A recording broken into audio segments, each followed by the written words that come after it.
8 years ago, a powerful force warped space and time. This led to the invasion of beings from another world. The monsters exterminated mankind as they pleased, soon resulting in a drastic decrease in population. Those who survived this apocalypse called it a magical wave, and the change in the magnetic field led to new professions that empowered people. People could awaken random starting talents and choose different professions within the system. And once chosen, the skills could be transferred to the real world. The awakened talent determined the fate of the professional. And from that time on, the sages moved on to a new way of living and fighting. In Zhang City, the first vocational academy appeared, which prepared the younger generation for later life. The principal folded his hands in a lock and informed the students that they had passed all the theoretical courses of the first professional academy, and today was the momentous day for the awakening of their talents. The man told the young men to come in and added that he was sure they were ready to become professionals after years of training. They have the power to protect humanity, even if they have to sacrifice themselves to do so. The old man said that the students named by number would undergo a talent awakening. Lin Ye, a student of the first professional academy, was thinking that after so many years in this world, the long-awaited day of talent awakening had finally arrived. The rarity of talents also varies and is divided into several types. The most widely encountered, of course, it is common, rare, and rare falls most often to a select few. Also highlighted is the legendary talent that not everyone and not always young people get. This also applies to the divine subspecies. It must be earned through long and hard work. As for the fantastic, it hasn't existed since the awakening of humanity. The most coveted professions were swordsmen and mages, followed by assassins, summoners, and warriors. But priests were the most disrespected of all the professions. In extremely difficult copies, as long as there is an experienced player, mages and summoners can replace the role of the priest. And the priests, forced to hide behind the team, only just getting experience and healing, have become a complete laughingstock. Lin Ye was tugged by a girl's sleeve and asked him if he had decided on a profession. The young man smiled and remarked that he had said there was no point in thinking about it now, and he would only realize what profession suited him as he tried out his talent. The girl sighed heavily and said that she was just asking him. Her name was Su Mumu. She was also a student of the first professional academy. The guys who were standing a little behind and watching everything remarked that Goddess Mumu was more gorgeous today than ever. Our hero heard these words and put his hand on the girl's head, and she squeezed her eyes shut. Lin squinted one eye and looked at the young men who were discussing the beauty. Those got very angry, frowned, and yelled for Knight to let her go as soon as possible. The guy along with the girl walked forward, and the guys behind them said that Lin was a complete lowlife. One of the men remarked that the young man was always making something out of himself, and added that he was very interested in what talent he would have. Sue, who heard all this, folded her arms across her chest and shouted for the guys to slow down. Just as suddenly, someone reported that the 1001st Wang Shuai had awakened a very rare talent, a powerful talent, and it gave a 50% increase in strength skills. Someone in the audience shouted that rare talent, it was perfect for the power warrior profession, and added that the handsome boy would definitely be the best in this challenge. Our hero listened to these words very intensely. He was thinking about something for a long time, and then he remarked that he really wanted to know why that guy was so loved by the gods. Lin put his hand on Mumu's shoulder and told the girl to ignore the guys. The girl blushed and wondered why the young man never paid attention to other people's opinions. She took a few steps forward, then stopped and turned to Knight. Thoth was silent, frowned, and replied that it was the only way he could become the strongest. The young man remembered his father and mother running with him in their arms toward the open shelter. The father was calming the baby and telling him not to be afraid, for they were almost there, and the monster was breathing right on top of them. After a few seconds, the man fell to the ground, and the child started calling for him very loudly. The monster was already approaching his father, but he ordered the little boy to run faster inside.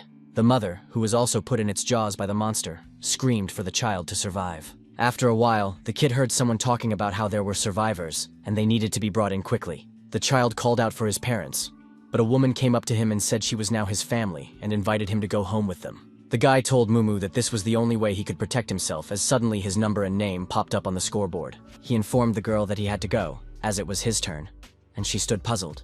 And our hero entered the huge arena. It was illuminated with golden light from all sides. He seemed to float in the air, and after a few seconds he asked if this was the place where talents were awakened. Just a few seconds later, he saw a white and red dragon hovering near him. Lin shouted. He felt as if his whole body had been electrocuted. And then he read that he had gotten the fantastic talent of heaven and earth conversion. He was immediately suggested to hide it since it had never manifested before. The guy agreed to it. Conversion of heaven and earth, level 1. Overrides and enhances all skills on the wielder, with the ability to freely activate and deactivate. If upgraded to a higher level, it can change the nature of skills, current enhancement effect, mana consumption reduced by 10%. The current transformation effect: buffs become debuffs, debuffs become buffs, and the upgrade requirement is to raise personal level to 10. To undo all the effects on himself and freely switch this fantastic talent, the guy realized and thought about the fact that it meant the Vrani could never overpower him. He thought about what if they used non-skill attacks, like basic strikes, or if he was healed by a priest, it could break invulnerability and harm him directly. That was why the guy said it was necessary to hide his talent and clenched his hand into a fist. He walked out of the arena and voiced that he was 1128 and his awakened talent was hidden. The young man told Mumu not to look at him like that, because his talent was still a secret. The people who were in the square started saying that Lin had a shameful talent, and that's why he hid it. Someone added that a lowly person deserved a lowly talent. Some said the guy was a loser, but there were also those who pointed out that one should proceed to choose a profession. Mumu was told she could proceed to choose a talent. Students who have already completed the awakening of talent choose a profession through the goddess statue. Our hero stepped closer, and it was announced that the next one could proceed to the selection. A system message appeared in front of him saying that the guy was entitled to get the profession he wanted. Knight thought about the fact that if one considered invincibility to a certain degree, then heaven and earth reversal was definitely a divine skill. He looked in front of him and thought, to make the most of the power of his talent, he must compensate for his weaknesses, and chose the right profession. A message appeared in front of Lin to confirm his profession once again. He was also asked if he was indeed choosing a priest. This was the first student of the session who decided to become a priest. The young man smiled and said that was right. He really wanted to be a priest. Everything around was illuminated with a yellow light, and there were reports that the change of occupation had been confirmed. A moment later, the young man read that the change of profession was complete and rejoiced greatly. A message appeared in front of our hero. He could read more about his status and characteristics. The young man scrutinized everything very carefully, for it was all new to him. He closed his eyes and thought about trying and activating the heaven and earth reversal skill. The system window with the description of the healing art appeared in front of the young man again. Knight smiled and thought about the fact that the skill was interpreted as reducing health rather than dealing damage. But it wouldn't resist protective armor, and that was equivalent to true damage. The guy thought it was great that he also had the art of clairvoyance, because a seemingly unnoticeable mana leak could interfere with mages, which would expose weaknesses. The young man reflected on the fact that he still needed to be careful with healing skills or allied buffs, and with the heaven and earth circulation talent, they could more quickly hurt than help. The people who stood near the steps spoke of how there were those who chose the profession of a priest, and remarked that it was most likely some coward who wished to hide behind the backs of his team. It was voiced that Su Mumu had awakened a legendary talent, Bionic Tears, which consisted of being able to summon spirits from another world to fight for her. Everyone began to discuss the girl's legendary talent. They were also curious about the profession she had chosen. The girl approached the goddess statue and a system message appeared in front of her telling her to choose the profession she wished to pursue. Su didn't think for a long time. She was very serious, and immediately replied that she was choosing the profession of a magician. Lin closed his eyes and thought about the fact that a mage with a legendary talent was a great thing. After all, there was the potential to become a full-fledged member of a professional alliance. The headmaster of the academy remarked that he was interested in something else, for none of the students had chosen the profession of priest in a long time. The young men stared at him intently, and our hero, who had become a priest, remained silent. Someone around the headmaster remarked that Knight had not to say reluctantly chosen the priestly profession, but the man only stroked his beard. Mumu flew at the speed of light towards our hero and called his name very loudly. Then she more calmly announced that she had decided to become a mage, and offered to go to the competition together. The young man thanked for the invitation and noted that he had other plans. The girl opened her eyes wide, looked intently at the guy, and asked what he was planning. Just as suddenly there was a system message that the Les Wolves beginner competition was now open, and students who have completed the talent awakening and career change can get to it. The boy approached Knight and asked him if he could speak to Mumu for him. He wanted to offer her to join his team, and also remarked that he could take the young man with him if he followed orders. Someone in the crowd said that if it wasn't for Goddess Su, they wouldn't have fiddled with him. But Lin immediately refused and was called ungrateful. The academy director squinted and remarked that teamwork was needed in the competition, and added that even with enough talent, it was difficult to resist hordes of demons. The students turned their heads and stared at the older man. Someone in the crowd said hello to him, and the headmaster remarked that in the face of demons, any disagreements must be set aside. Lin calmly replied that they had no disagreement, and added that he simply believed that going solo gave more experience and rewards. The man became very angry. He had no idea how a priest could act alone. He noted that in a pinch they could change teams, but health safety is not something to be trifled with, and everything that happens in the competition affects reality. Knight thanked the director and said he would still go alone, and thought to himself that in order to level up, the The young man walked away and thought that his power would not become powerful enough until he revealed his divine talent to others, and the old man wondered why Lin was so confident. A system message appeared before the young man, and he began to study it with interest. It stated that the beginner's trial competition is dangerous, and it is recommended that it be done in a team. When asked if the guy wanted to go it alone, our hero answered in the affirmative. From the next message, he learned that the Forest of Wolves trial was not easy, and newcomers should take it in a team. The message indicated that there were bloodthirsty wolves in the forest, that he shouldn't let surround himself, or he wouldn't be able to get out. The guy thought about the fact that the Forest of Wolves, it is a difficult level for students new to the competition. In the cooperative can avoid losses, and getting a B rating is already the best result. He remembered that there was a healing spring in the middle of the circle, where all professionals could regain their health. It kept the newcomers safe. The status of the priests lowered even more. Risk-takers don't eliminate wolves along the way. They lead them, Knight thought to himself as he saw his opponents approaching. The young man squinted his eyes and thought about the fact that some players went deeper into the forest, entering forbidden areas, and in that case, they would definitely die. But since he has a divine talent, how can he be satisfied with an ordinary rating? Our hero gathered his thoughts and realized for himself that he should definitely get to the legendary Forbidden Lands. In the depths of the wolf forest, its inhabitants gradually began to approach him, for they were its masters. The young man looked at his opponents and read their characteristics as there was a system message in front of him. Literally after a few seconds, the first wolf threw himself at him. He was the bravest, and the guy used the healing skill. The raptor had been dealt 50 points of reverse damage and was no longer a threat. A new wolf rushed towards Lin Ye, but the new wolf was very quick to deal with his attack, also gaining health points. The guy activated the reverse mode, the reverse clairvoyance technique, the imprisonment technique. A message appeared in front of the young man saying that he had spent 30 mana points. He read that his ability clears the opponent's mana, causing the target to be unable to move. He looked at the wolf and thought about how the imprisonment technique was quite effective. The young man stood and watched as another predator approached him. Therefore, our hero immediately applied the healing technique, because the wolf was already a few centimeters away from him. A system message appeared in front of Knight, saying that 50 points of reverse damage had been dealt to the enemy. The young man looked at the wolves that were calmly lying aside and thought that one mob gives 10 experience points, and if he destroyed all the mobs on this circle, he would get at least level 4. His target was the last hidden boss, and even with a difference of 1 level, he was no problem. At this time, behind Lin's back was a wolf that was already ready to swoop down on him. Out of the corner of his eye, the guy saw the monster and immediately dealt reverse damage to it without harm. He wiped his face and thought about the fact that he had thoroughly prepared for this day. The young man was well aware that the enemy would not think about what level you were before killing you. A system message appeared in front of the young man that reverse mode had been disabled and decided to use the clairvoyance technique. From the next message, the player learned that he had been upgraded to level 2, and all stats had been increased. Lin got 2 free attributes and added all the intelligence points. The guy thought about his ability to heal without harm and constantly recover mana. The director of the academy talked about the fact that during schooling a certain area is forbidden to explore. He was surprised that the player wants to fight the boss. He thought about our hero not purposefully seeking death, and concluded that his hidden talent was of legendary level, or even higher. The gray-haired man said if the player wasn't going to unleash his talent just yet, he would need to look at other worthy candidates. He really hoped Knight would come back alive. The guard who was near the principal said he was betting on this guy breaking the record, and asked if the old man had said the girl was a worthy candidate. It was about Sumumu, who, unlike our hero, was on a team, and they were also attacked by a wolf. The girl immediately saw the opponent and began to use a skill such as Frost Flash. Her partners shouted that the goddess was very strong. Su attacked the monster. Ice blocks flew at it, and it screamed as if furious. Belle saw more predators approaching them and thought about the fact that it was not good to eat. She shouted that there were more mobs and needed to escape, but immediately thought about the fact that doing so would cause the goddess's image to immediately shatter.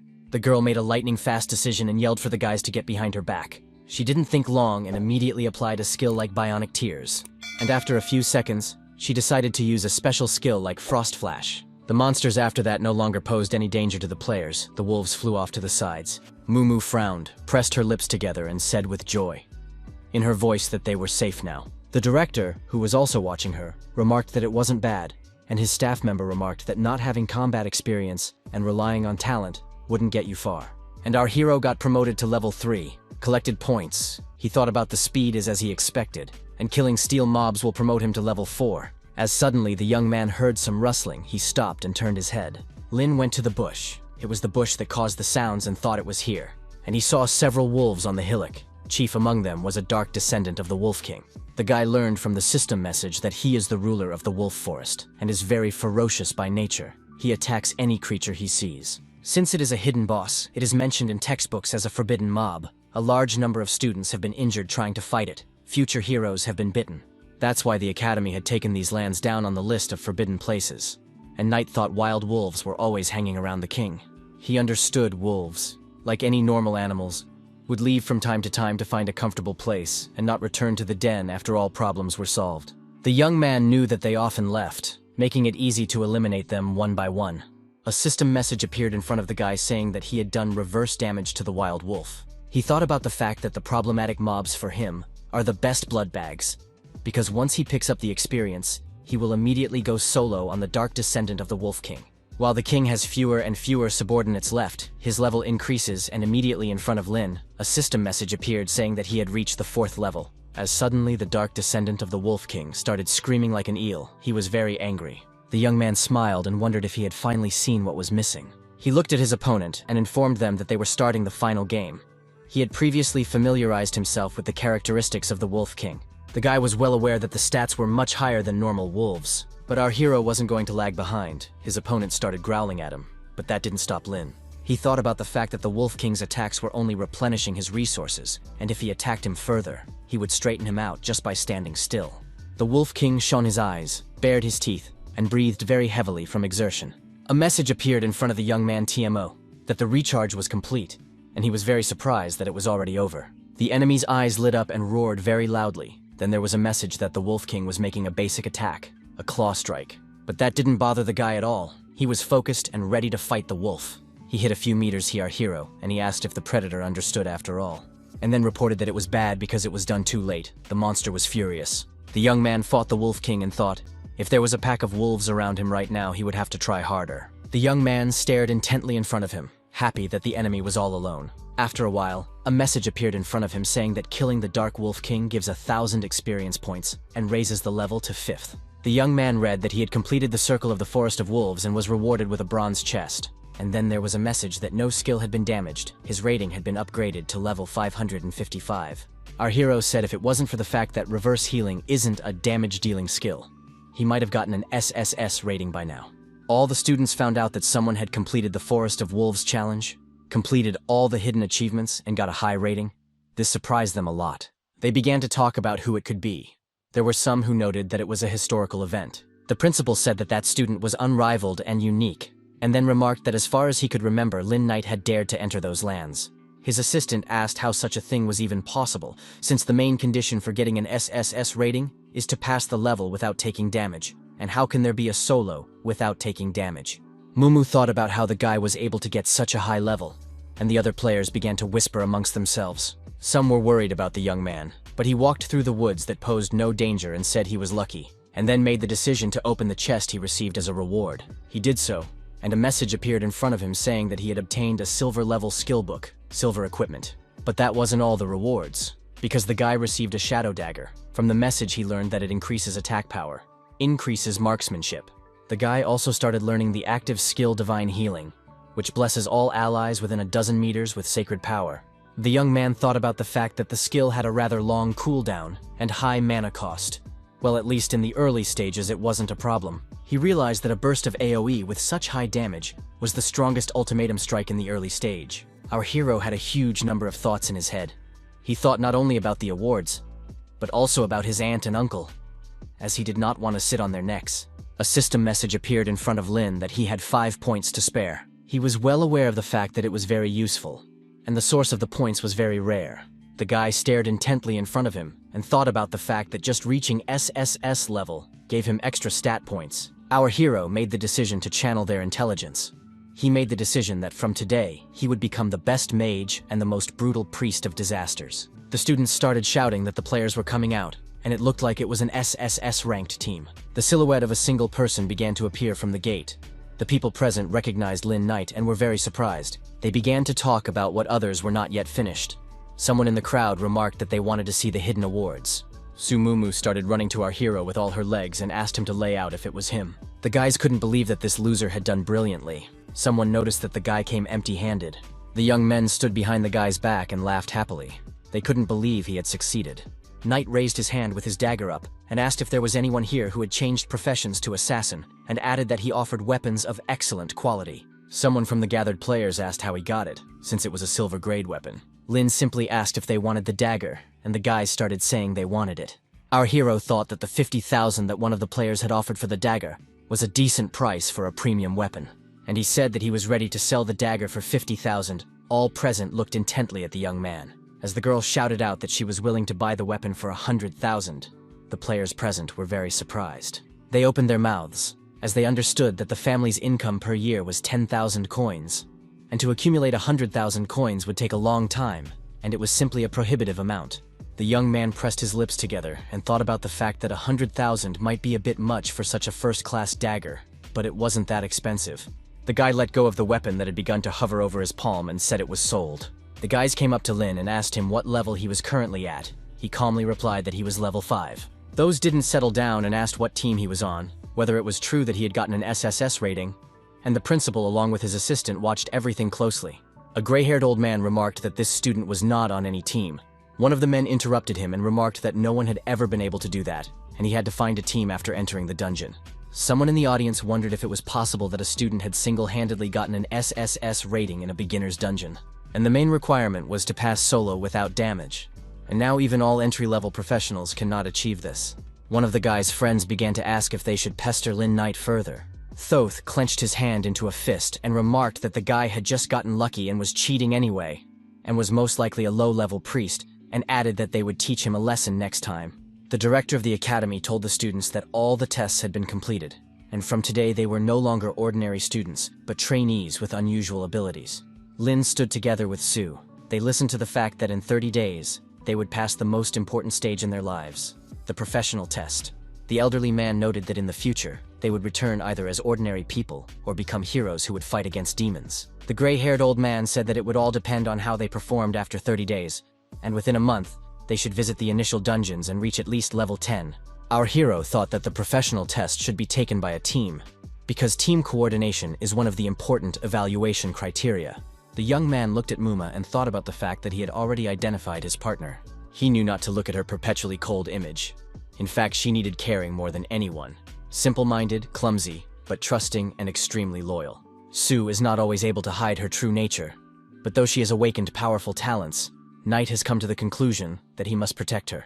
He remembered his aunt and uncle again, and of course remembered their arrangements, and would never let that tragedy happen again. So he suggested the girl skip dinner tonight and go to a more dangerous dungeon. The young men went to a dungeon called the Stone Cave, which was home to a huge number of poisonous scorpions. A message appeared in front of the young people where they could select a difficulty level. Our hero did not think for a long time, but immediately chose a difficult level and pressed the button. The higher the level, the higher the monster stats. More participants and more valuable rewards are needed, and Stone Cave only has medium and difficult levels. The dungeon Stone Cave does not have an initial dungeon, but only medium and difficult levels. Mumu asked the young man why he had chosen a difficult level. She realized that although it was the initial dungeon, it still wouldn't be easy, but Lin just told the girl to trust him. Sue replied that she didn't say she didn't trust him. She just thought it would be difficult for her to get out of the dungeon without damage, and she might just be thwarting him. The young man raised his finger up and said about this dungeon having a pass method. The girl was very surprised and asked if he meant avoiding monsters for dungeon sweeps. Lin noticed that the monsters in this dungeon had changed and added that he had found the data left behind by the main ones, integrated it, reconstructed it, and by his calculations, a pass was possible. Sue opened her eyes wide and thought that this was amazing. It was like reconstructing the scene solely through deduction. She thought about how she had always known Knight was hiding his true power. He had started studying dungeon types and monsters early on, calculating different data, but all theoretical exams he passed with difficulty, and he was always considered a complete fool by everyone. Our hero looked at the girl and asked what she was thinking about, and beckoned her to come along with him. She opened her eyes wide, her cheeks still covered with blush, and replied that she was coming. Mumu Senda believed that the guy would become a hero and save the world. In just a few seconds, the young men found themselves inside the Stone Cave dungeon and began to look around. Sue said with a smile on her face about how beautiful it was here.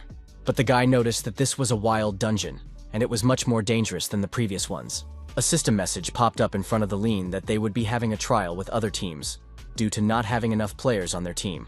He told the girl that this dungeon could really force out of passing with others. And then Knight remarked that here they would not only have to face monsters, but also competitors. So they should be careful. As suddenly the young men froze. They were very much frightened. For a few meters from them there was a strong explosion. The guy, from the rival team, was thrown back a few meters. The players looked at everything happening with fear. He frowned, squeezed his eyes shut, and began to wipe the drops of blood that appeared on his face. He looked at the monsters and thought about how he didn't realize the smaller mobs would be able to knock them off. The level of danger is much more imaginative. And the guy had a drop of sweat on his face. He turned his head and saw our hero. Without thinking for long, the kid shouted for Lin to help them, and wondered if he had forgotten about the Academy's mutual aid agreement. The young man stopped, frowned, and then answered his opponent to help himself. The kid didn't think for long and started yelling at Knight that he was a pathetic priest. But the young man grabbed Mumu's hand and said they had to get out of here. He turned his head and informed the girl. Then scorpions are very much afraid of water, and they have a small attack range.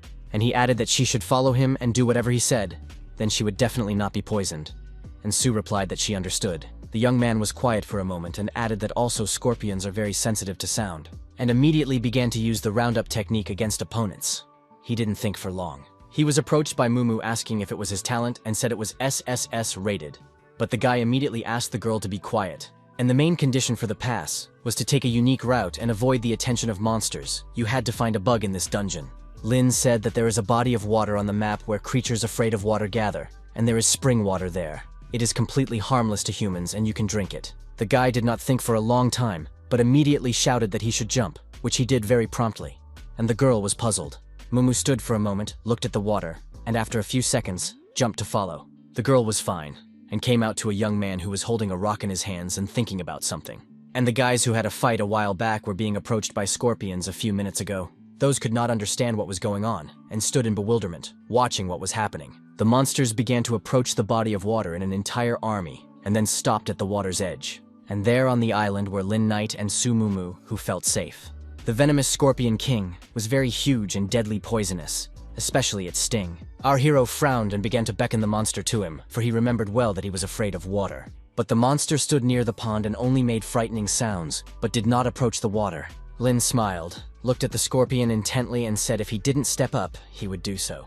And just a few seconds later, he began to kill one by one poisonous scorpions. He did it until he got 2,000 experience points. Lin's rival couldn't believe that the priest had such powerful spell damage. After all, he and his team could barely defeat a single scorpion. The boys looked in front of them and couldn't believe what they saw. Sue said she would deal with the rest of the monsters and used the biomimicry tear skill and the ice spell. She was very surprised that she was able to raise her level so quickly. She now had a level 4, this Mumu had learned from the system message. Knight turned his head to the girl and said that now they must fight the poisonous Scorpion King. He told his partner about their opponent being able to confront his innate fear of water. Mumu applied her ice spell skill and read from the system message that it does 10 spell damage, and she was very much surprised. She was surprised that the monster had such a defense. She was afraid of making a mistake, but the guy reassured her and noticed that the core was in the second segment of the abdomen. But the young man didn't finish. As the Scorpion King began to attack them, he shouted for Sue to continue creating fulcrums. The raid technique dealt 150 damage to the poisonous Scorpion King. And our hero noted that the monster was very tough. The monster, despite taking damage, was approaching the youngsters, and the guy said it was about time, and he immediately applied the ice spell skill. Our hero fended off attacks, and think that his opponent only raises his body at a certain movement, and shows a weak spot on his belly. He gathered himself and delivered a crit strike to the weak point. Thanks to this, 1,000 damage was dealt to the poison Scorpion King. Mumu opened her mouth in surprise, and shouted that it was awesome, and immediately a system message appeared saying that the dungeon walkthrough had been completed, and rewards were starting to be given out. The young man's level was raised to level 6, and a golden treasure chest and 5 free stat points were also obtained. A guy along with a girl were reading a system message, and players from the other team were running towards them. The boys fell to their knees and begged him to take them under his wing, not to be angry. They were ready to serve him. But the young man didn't even turn to them, and told them to just keep their mouths shut and not tell anyone about today's event. The guy looked at the players with hatred and added, not to even think of blabbing, and then added that otherwise they would face very serious consequences. The young men were in the teleportation space and decided to open the chest here. They were well aware of the fact that no one there but them would be able to use it. Yiling ordered the treasure chest to open.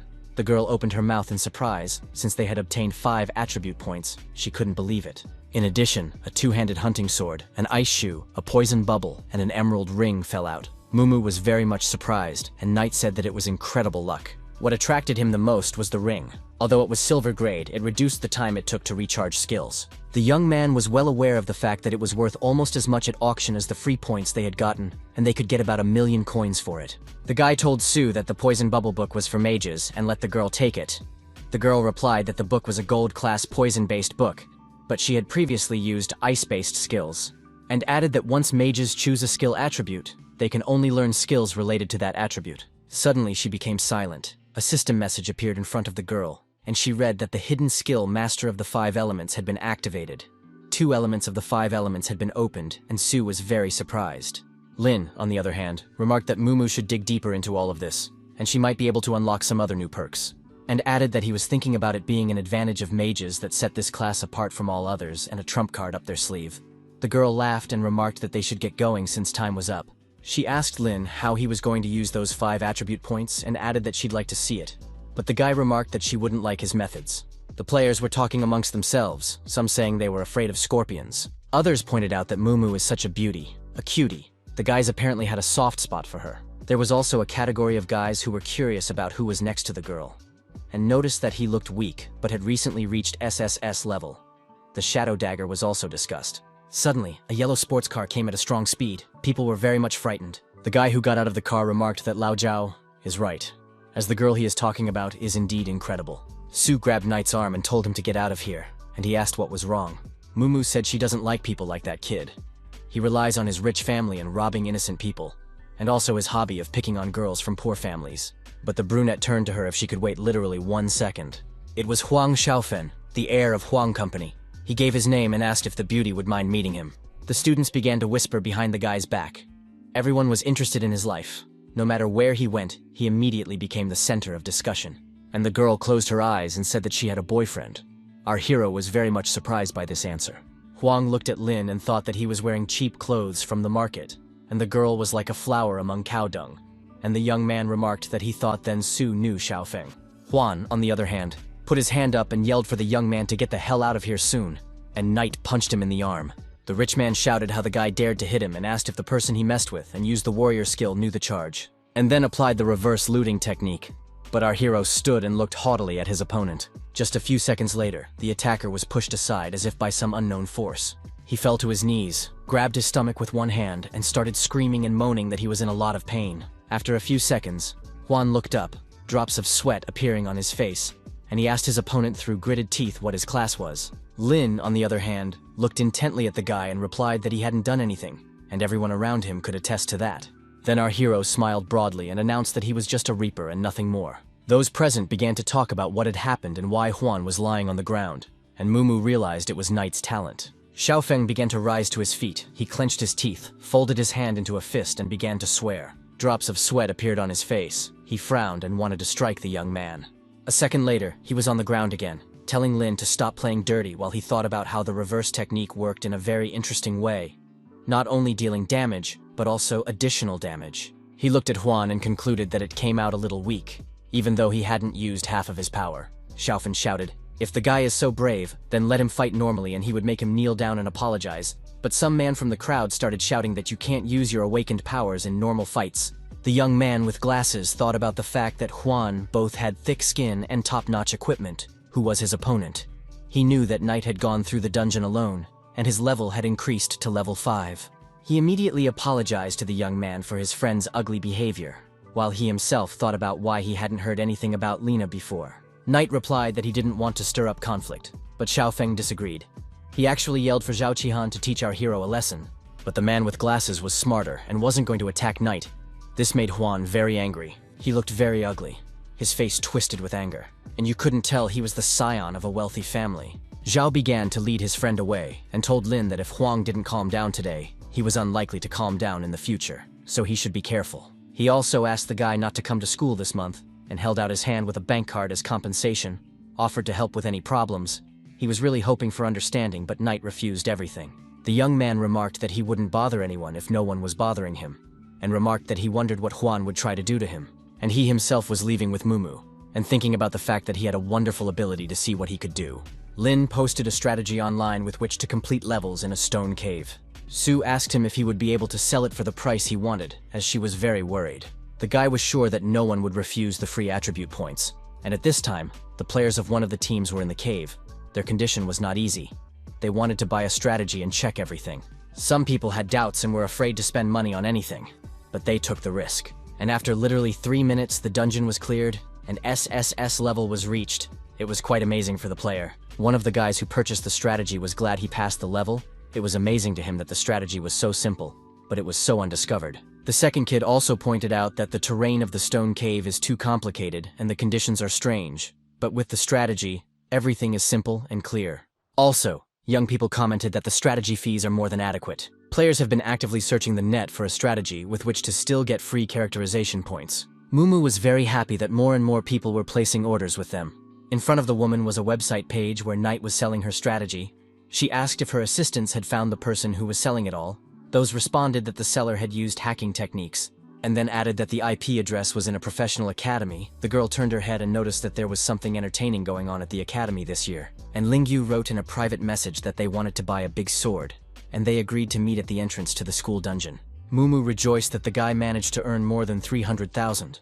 The young man noted that everything was as planned and added that he was being actively advertised. The young man thought about it and noted that they would still need to go through more dungeons, and the graduation weapon would have to be replaced eventually, and then added that with top-end gear with no understanding of combat, they're just cannon fodder. Sue remarked that the time before the challenge is very precious, and added that he always wanted to get stronger, and then asked why he was spending it strategizing and working to get money. The young man smiled and said that he would need that money to protect the people he cared about, because after all, they were protecting him. Guy noted that in his past life he had no family and could never feel warmth and support, and to be brought into this world was his greatest good fortune.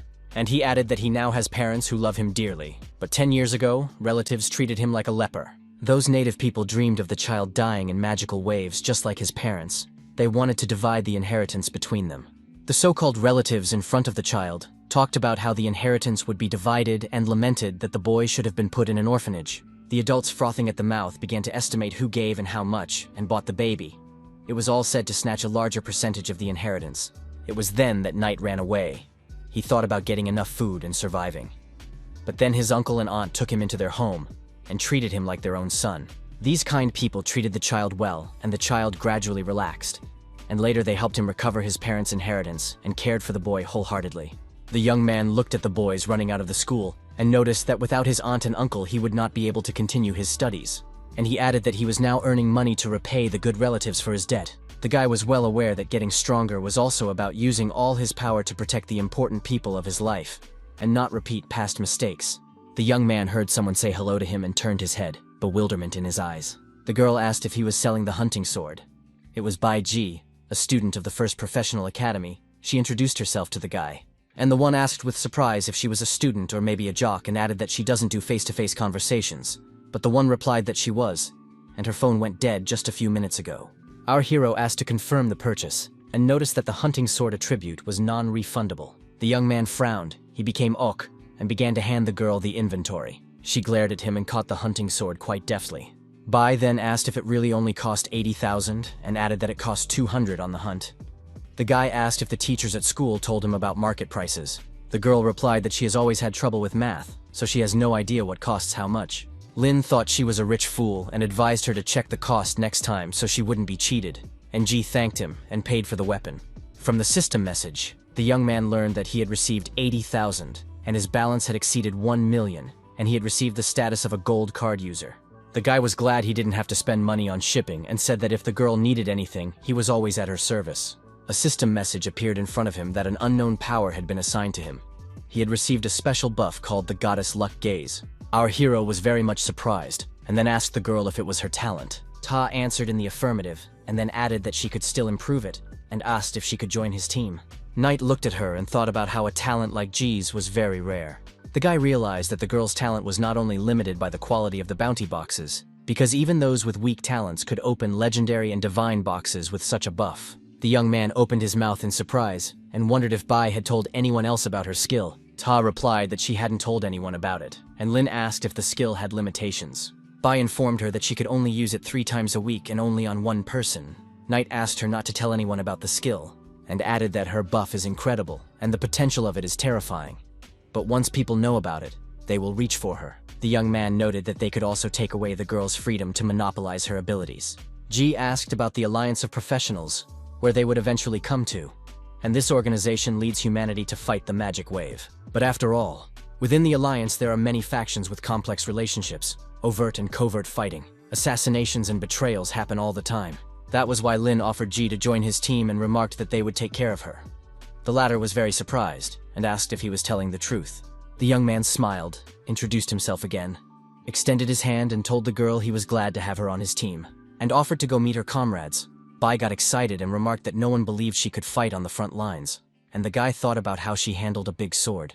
After a while, the young men approached Su and she immediately asked if he was the jock and clarified, now he was their comrade. The girl stammered and introduced herself. Mumu held out her hand and said her name, and Zu noticed that the one was very pretty, and her hand was so soft. Our hero thought about why that one was staring at him like that, and Su hugged Bai and asked how Knight was acting towards her. The guy coughed and suggested we go to lunch and then discuss the dungeon. Mumu turned her head and clarified what they would be discussing. Ji opened her mouth and eyes wide with surprise, and somewhere out there it was still very quiet in the goblin's dungeon until our hero visited there. Lin had determined that the nightmare level suited him, but in order for everyone to get free characterization points, the guy decided to go alone, and then he would make a guide for the girls. The nightmare level is the highest difficulty of the field dungeons during the beginner's period, but the rewards here are also the most generous, and the treasure chest will be gold ranked. But similarly, the characteristics of the monsters are enhanced, and if the professional is not careful, he may lose his life. So a difficulty such as money is more important than life is highly not recommended. Su shouted that it was impossible. She asked Knight if he was going to kill himself, and remarked that it was not reckless to challenge the nightmare level right now. The same replied that it was fine. He wondered if she doubted his abilities. Mumu replied that she trusted the guy, but the nightmare level of the goblin dungeon was too dangerous. Ji couldn't bear to watch the young men fight, remarked that she had business to attend to, informed her that she would go first, said goodbye and ran off. Lin told Su that he knew she was worried and asked her not to worry, and said he would challenge the normal dungeon level and offered to go home to eat. The girl asked the young man to promise that he would do so, otherwise she would tell her parents everything. The boy thought that he should obey the girl for the time being, and in the evening, he would pass the dungeon alone. Mumu wondered if Lin was really so strong that he could do this too. The media posted pictures of our hero and information that he is the strongest rookie of all time. The author of the article pointed out that he took the photo at the teleportation point in the dungeon, and the guy is going through the dungeons alone, and a whole scandal broke out in the comments. The comments were quite varied, with some wondering who this guy was, but there were those who did not believe the author. In general, people wrote very actively under the post. Su was holding her phone in her hands, and Knight asked the girl what she was looking at and called her over to eat. And the young man snatched her cell phone from the girl's hands, and so very loudly screamed.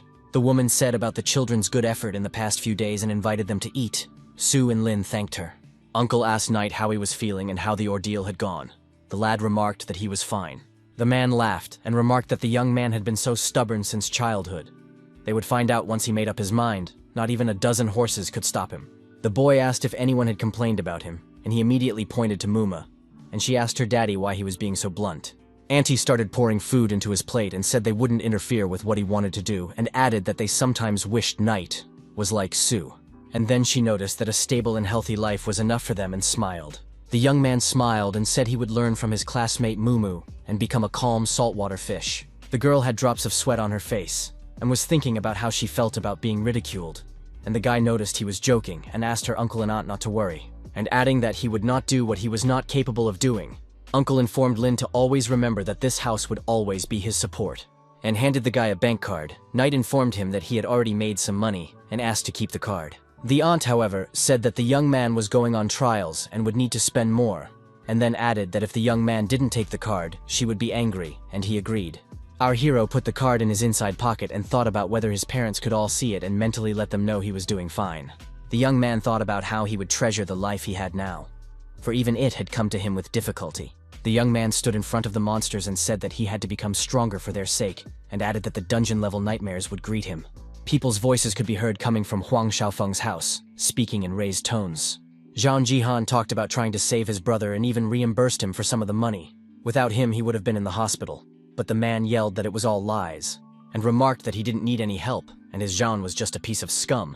He wished he was wearing equipment, but his brother interrupted him and informed him that he needed to rest. Xiaofeng couldn't listen to these words. He picked up the glass that was on the bedside table. He threw it at Jihan and shouted that he had disgraced himself because of him, a coward. Huang yelled for the young man to get out. The man looked at his angry brother and asked him if he thought he would do whatever he wanted just because he was the youngest son of the Huan group, and remarked that he shouldn't agree to his uncle's request to take care of him. And then he added that Xiaofeng should be beaten so badly that his own mother wouldn't recognize him. And then he laughed and pointed out that he didn't even have a mother. The angry guy yelled that they were done talking, and if Zhaon left so he wouldn't come back, and started beating up the young man. The man with the glasses thinking about how Huan had no idea who he was messing with. A newcomer appearing out of nowhere who can seriously injure him without even using any active skills. And although he himself never admitted it, but he goes through dungeons alone, Jihan thought about it. Xiaofeng did not think of calming down. He took out his cell phone and asked the man to help him deal with someone. Invite the brothers with equipment and weapons. The boy frowned and through his teeth remarked that everything would be taken care of. But that ignorant boy needs to be taught a lesson. He needs to understand who makes the decisions at the academy. And our hero was already near the goblin dungeon. The first stage, the mystical forest, was waiting for him. There was a system message in front of the guy that listed the difficulty and description of the dungeon. But the most important thing was that no rewards would drop unless the last level was completed. There were monsters walking around somewhere, and Lin thought about how this dungeon was one of the most difficult dungeons. Because of the long mop-up time, unclear requirements, players don't come here to farm equipment and points. What attracted the young man was the fact that gold-level chests could be opened here, and with the blessing of the luck buff, even platinum-level chests could be opened. Goblins appeared in front of the guy, as well as a system message describing these monsters. Our hero smiled and thought about the timer being started. He was completely calm. He was well aware of the fact that in 5 minutes, the monsters would be gathering at the entrance. This time, his main goal was to test his optimized monster gathering and quick kill method.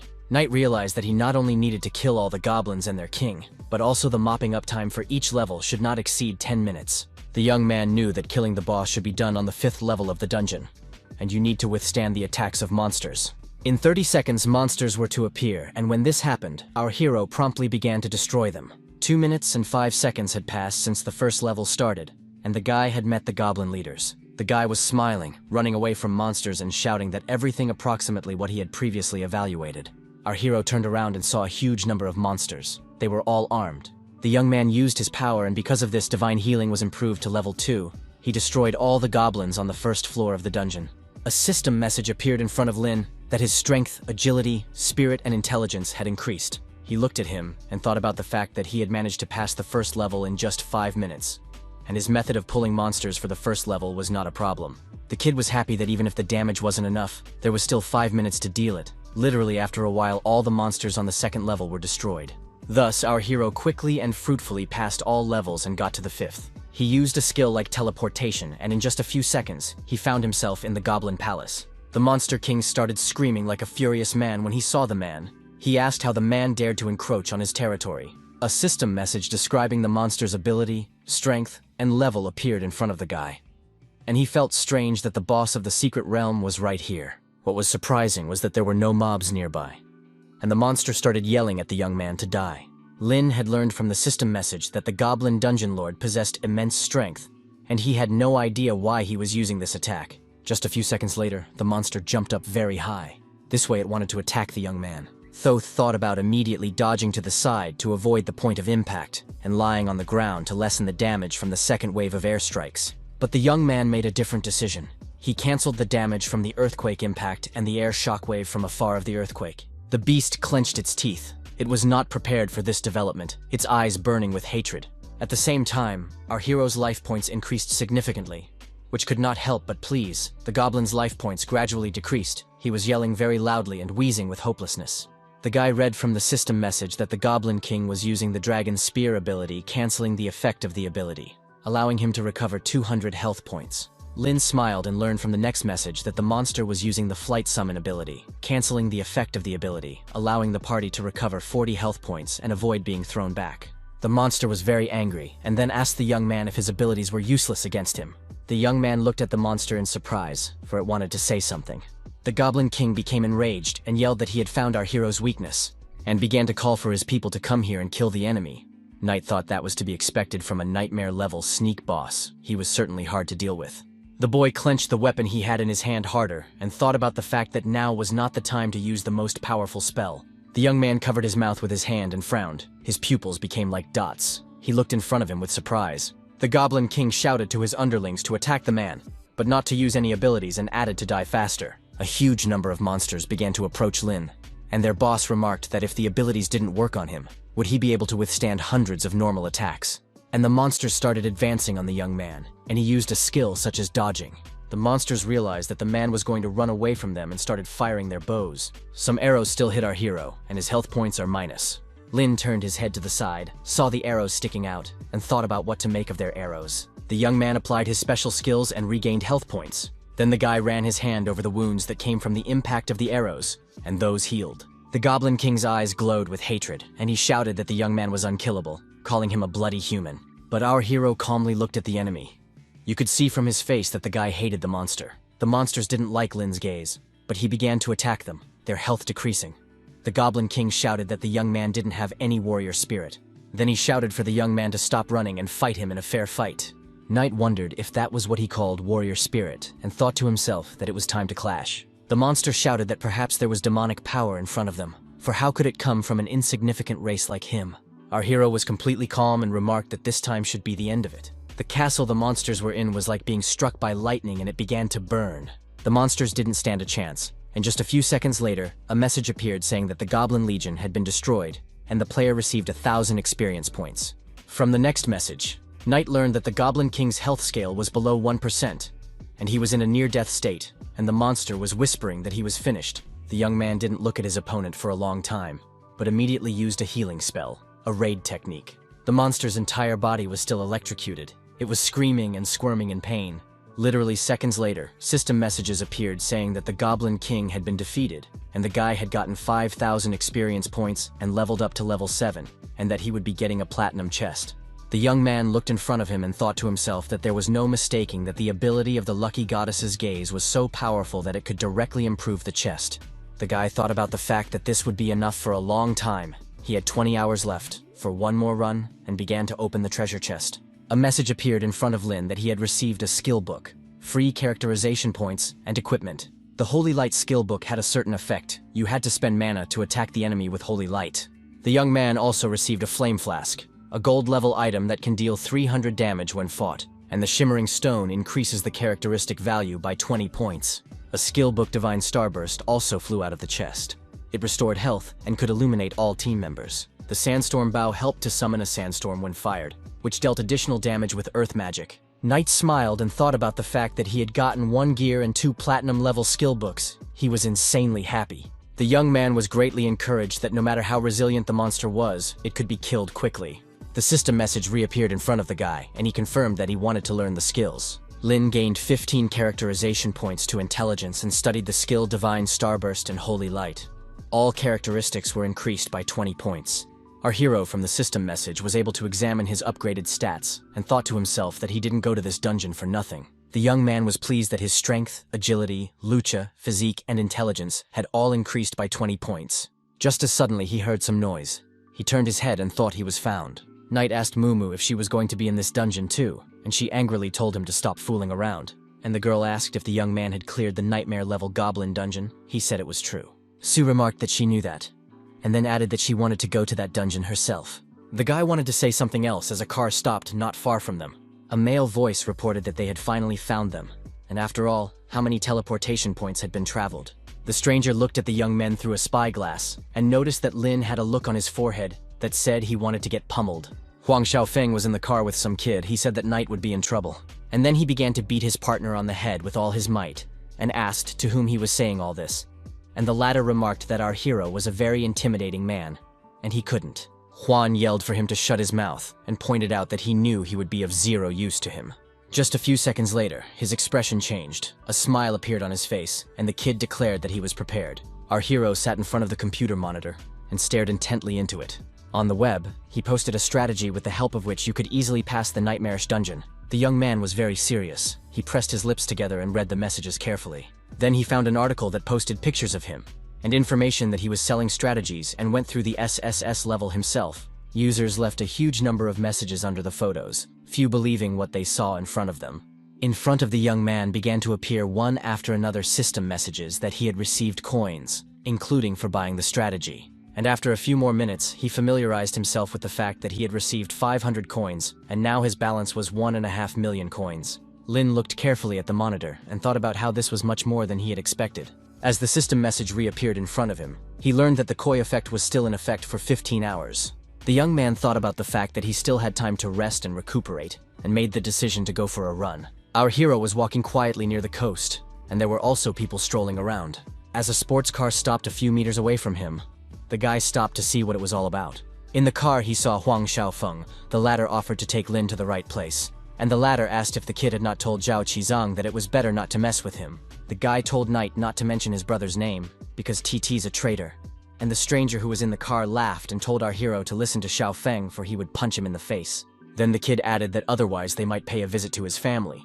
The young man thought they had already found his home address. He started to walk to the car and noticed that Juan would act like a man and not cry and ask for help if he failed. He got very angry. He shouted to his partner that he forbade helping him and would challenge Lin himself to a fight, and added that he had excellent equipment, the likes of which the young man had never dreamed of. Our hero frowned, watching the boys closely, and thought about going for a run. Juan, however, quietly told his partner that they would go ahead with the plan. The latter agreed. Lin had already gotten in the car and told the guys to move quickly, and added that he didn't care how many, and added that he had things to do and didn't want to waste his time on them. Xiaofeng got very angry when he heard this, and shouted that the young man would still regret it. The one sat quietly in the auto, and Juan threatened to make Knight crawl on the ground like a dog. Knight glared at his opponent, squinted his eyes, and thought about making his life worse than death. And the car at breakneck speed went forward, for our hero into the unknown. After a while, he stopped near the forest. There was a great number of boys there, who immediately began to call out to Mr. Juan. Lin got out of the car and quietly noted that there were many of them here, and then asked if they would be one-on-one or a group. Xiaofeng quietly replied that there would be a duel, then turned his head to our hero, and replied with a snide smile on his face that Knight would fight their gang, and the kid's wind shadow blade appeared in his hand. The young man laughed and calmly replied to his opponent that he didn't care. Huang frowned. He continued to smile and noticed that Lin was about to die. He immediately pointed his hand at the guy and shouted to the boys to attack him. They did not hesitate to rush into battle. In the hands of our hero appeared weapons, and he calmly began to confront opponents, although there were a lot of them. The young man was attacked by a huge number of boys, but he easily dodged. The blonde man who was sitting with Juan in the auto used an assault weapon against Knight. The guy bounced to the side and thought about how much power his opponents had, and then thought about the fact that he would have to use the inversion talent. The opponent began to laugh backwardly and told Lin that he was still a child, that's all. But in just a second, his expression changed very much, his entire body shaking with fear and terror. Not only him, but the other attackers became very sick, shaking, covered in drops of sweat and vomiting blood. The blonde wiped drops of sweat from his face and wondered what kind of trick Knight had used. He was well aware that they hadn't been attacked and wondered what this ability was. It instantly overcame the gold-level defense. The boys began to ask each other if they were all right. Someone remarked that Lin was a simple reaper, but they were much more numerous and had gold-level equipment. Together, they would be able to win. They surrounded our hero, and each of them began to use their special powers. Suddenly, they opened their mouths and eyes wide with terror as they saw the divine radiance of the stars. The young man attacked his opponents in this manner. He was using the Fallen Hell skill. The blonde man shook with fear and said there was no way that could happen, and added that they lost in an instant. Knight turned his head as he heard a voice saying that it was better to rely on money than people. Huang said with a smile that he had purchased a diamond-level suit worth tens of millions at the quick wealth auction. The system message stated that the diamond-level suit had no level, and all stat values, plus 100. Some kid remarked that quick wealth is the best auction, and the ticket alone is worth several million, and added that the guy should be the sole heir to Huang's company. And Xiaofeng smiled and told Knight that he would make him kneel this time, then inquired of our hero if he was afraid. But Lin answered nothing to this question. Juan, on the other hand, didn't stop sarcastic. He informed him that it wasn't too late to start begging for mercy. And the guy answered him that no matter how powerful his equipment was, it wouldn't help hide the weakness of his spirit. The young man's opponent became very angry, started running towards him shouting for him to die and used the shadow jerk skill. But Knight was completely unaffected by his attack and bounced away. Xiaofeng couldn't believe it. He didn't understand the technique Lin used, but he was able to dodge. He even caught himself thinking that the priest was not entirely unlike a human, and that he reeked of demonic energy. Juan yelled that there was no such thing, and asked if the guy was pouring everything into agility, and added that his stats were clearly better. He used the wind shadow strike skill and yelled that he was about to finish the guy off. And our hero, with a smile on his face, told his opponent that his stats were too bad since he even missed. His opponent clenched his teeth, frowned, and sweat drops appeared on his face. He didn't know what to say. Knight, on the other hand, gave him a hard look and informed him that it was now his turn and used the looting technique. Xiaofeng wasn't prepared for such a development. The guy was very confused, and this played into Lin's hands. After a while, a system message appeared saying that Huan had taken 1,000 damage, and the top of his armor was damaged. The full set bonus was gone. The kid couldn't believe it. He was covered in drops of sweat and began to feel the armor with his hands. Literally a second later, he gathered himself, clutched his weapon harder, and wondered if the guy thought to overpower him with it, and began to run towards our hero at a frantic pace, applying on the way such skills as chopping blow, triple decapitation. But he didn't plan to stop there either. At last he applied the horde annihilation skill, but Knight was able to dodge all the otakas easily and safely. He was completely unharmed. He used the skill and flew away from the opponent a few meters away as he was highly enraged. Huan was covered in drops of sweat, frowning, shaking, but he said everything just over his dead body. As suddenly he fell to the ground and began to sway from side to side while yelling what his new trick was. The young man noticed that even his normal basic attack could break through the defense of a scum like Xiaofen and gained a health plus. Knight sat down and said that Huan could just give up and offer compensation. Something like donating gear, apologizing. But Huang interrupted him, frowned, and began to shout that Lin was dreaming and began to swear at him. Our hero didn't listen to this, but attacked the enemy and noticed that another of his skills hit, and then added that his beautiful armor finally broke. His opponent didn't let that stop him either. He started screaming like a madman and asking how Knight even dared to threaten him. Then immediately applied a skill such as meteor shower. The young man continued to sit in his seat as if nothing had happened. Xiaofen started laughing very loudly, calling his opponent names, and then asked if he was alive. Just a few seconds later, his expression changed dramatically. His whole body began to twist and he yelled that he was in a lot of pain. Our hero calmly replied that if Huan likes to ride, let him like to drive the sled. He smiled while adding health points, which he couldn't help but be pleased about. The opponent, however, called the guy a scumbag and said that if he touched him again, his father wouldn't even leave a trace of Lin. The young man stared intently in front of him and stated that he hated being threatened the most, and applied the technique of reverse healing as well as looting. The enemy began to scream like a ravening man. Knight smiled and told Huan not to worry as his health had replenished and he could continue. The guy who was standing off to the side and watching everything that was going on screamed in terror. Xiaofeng was still floating in the air. He was coughing. His entire body was covered in wounds and abrasions. Huan's friends remarked that it was just torture. They talked amongst themselves about not provoking Lin anymore. But the one was no longer going to stop, and used a skill called meteor shower. One of the friends started tearing the hair on his head, and shouted if Xiaofeng was alive after such intense attacks. And at the same time, there was a video camera in the bushes, which recorded everything that was happening. As it turned out, the viewers could see everything that was happening. They actively discussed what was happening on the air. Huan's friend looked very badly frightened. His pupils became like dots, and he shouted what kind of skill it was. The viewers who watched the live broadcast marveled at Knight's strength. They also wondered where Xiaofeng drew his courage from. They also noted that the rich man was a very unpleasant man, and there were some who wondered about the value of his armor. The number of spectators increased, and Huan did not calm down. He decided to use force to intimidate others. They watched the fight closely and commented. Most of them supported Lin. Some even wanted to become his disciples. Someone in the chat noted that the brunette looked a lot like his classmate and had a conflict with Xiaofeng. The viewers were very active in the chat room, telling information about our hero. They talked about how the young man had previously sold SSS-level equipment on the forum. The girl with the nickname I'm Not a Seal wrote that it wasn't Lin Knight, as the latter is very modest. It was Sue who didn't know what to do. She was well aware that the guy couldn't hide anymore. She was also worried that many people would want to be on the same team as him. And in Lin's fan group, members wrote good comments in support of him.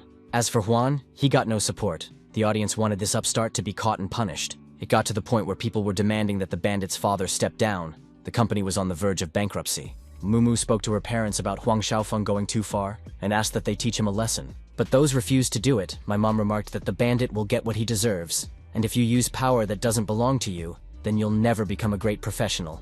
Sue was very much surprised by her mother's words. The girl opened her mouth and eyes wide with surprise, and then added that if they didn't take action, they'd undermine Knight's reputation. And the parents replied that the kid could handle things on his own. The man sat in a deep chair and asked if Lin had passed the professional test, and then added that it was amazing.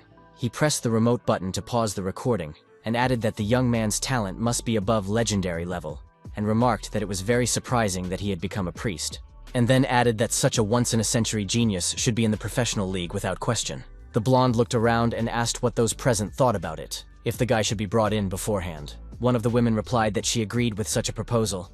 The other remarked that the young man should be recruited by him as soon as possible. The bald man smiled and asked Lao Huang why he was still here. Didn't he need to rush to his son? The red-haired guy laughed and said it was no problem for the minister. Huang Tanzio, the branch head of the Alliance of Influential People, Han Company, had been thinking about something for a very long time. He covered with drops of sweat and said that he is still the head of the company, for now added that compensation for Mr. Lin Knight has already been planned. He also apologized for his son. But while the struggle between the young men continued, suddenly a voice was heard asking them to stop. Someone flew in a helicopter and spoke into the loudspeaker for Lin Knight to move away from his opponent. A man with glasses was approaching him, yelling that the head of the company, Huan, wanted to talk to the guy. Xiaofan cheerfully said that his father had found out everything, and now the young man was finished. There was not much left. Knight, however, asked what the matter was, whether the chairman was trying to intimidate him, and added that he should come himself. The man in glasses bowed, handed our hero a phone where the head of the company, Huan, was on the line, and said that they were ready to compensate for the damage and personally apologize. Xiaofan shouted as if frantic, "How does a guy even dare to bow down in front of this bastard?" and asked if he was crazy. He yelled and asked to repeat the sentence again, and wondered if his father wanted to kneel in front of Knight, and added that it was nonsense. After a while, Lin Knight was approached by a man. It was Xiaofeng's father. He observed that his son's act was the result of his neglected upbringing, and added that he was sorry that his offspring had caused so much trouble. Even Knight was surprised by those words, and the man said that words were not enough, and he could ask for any equipment and uniforms. His son, on the other hand, fell to the ground and started rolling around on it. The kid's mouth was foaming. He looked like a spoiled little kid. Our hero agreed to the proposal if the man with him is so sincere, and noticed that he has his own proposal. He smiled and said he wanted 3 sets of diamond-level gear, a set for a priest, a mage, and a swordsman. The guy thought a bit, and added that he wanted 5 million coins, and asked if that was okay with the man. Xiaofeng's brother, who was dragging him away from the scene, opened his mouth wide in surprise. Zhao Jihan was covered in drops of sweat, and thought that 3 sets of diamond armor for different professions would be a bit difficult to find. Huang Tanzio remarked that if a guy wanted 3 sets, he would have to wait a few days, as he didn't have any ready, and added that the Alliance was ready to provide resources and assistance. Jihan put Xiaofeng into the helicopter and mentally swore. He was well aware of the fact that he had to deal with everything again.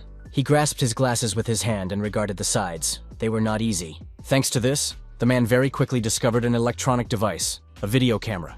Literally seconds later, he was already beside her and reached out his hand to turn it off, but looked directly into the camera, thanked everyone for watching, and noted that Mr. Huang had personally come to apologize and discuss compensation, and added that the details would be tomorrow, on the official broadcast.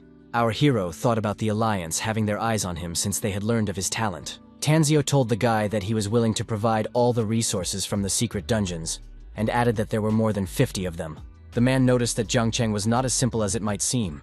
It had many splits and ravines. The young man looked intently at his opponent, and replied that it was no trouble, and 1 month would be quite enough for him. Xiaofeng's brother was very much surprised.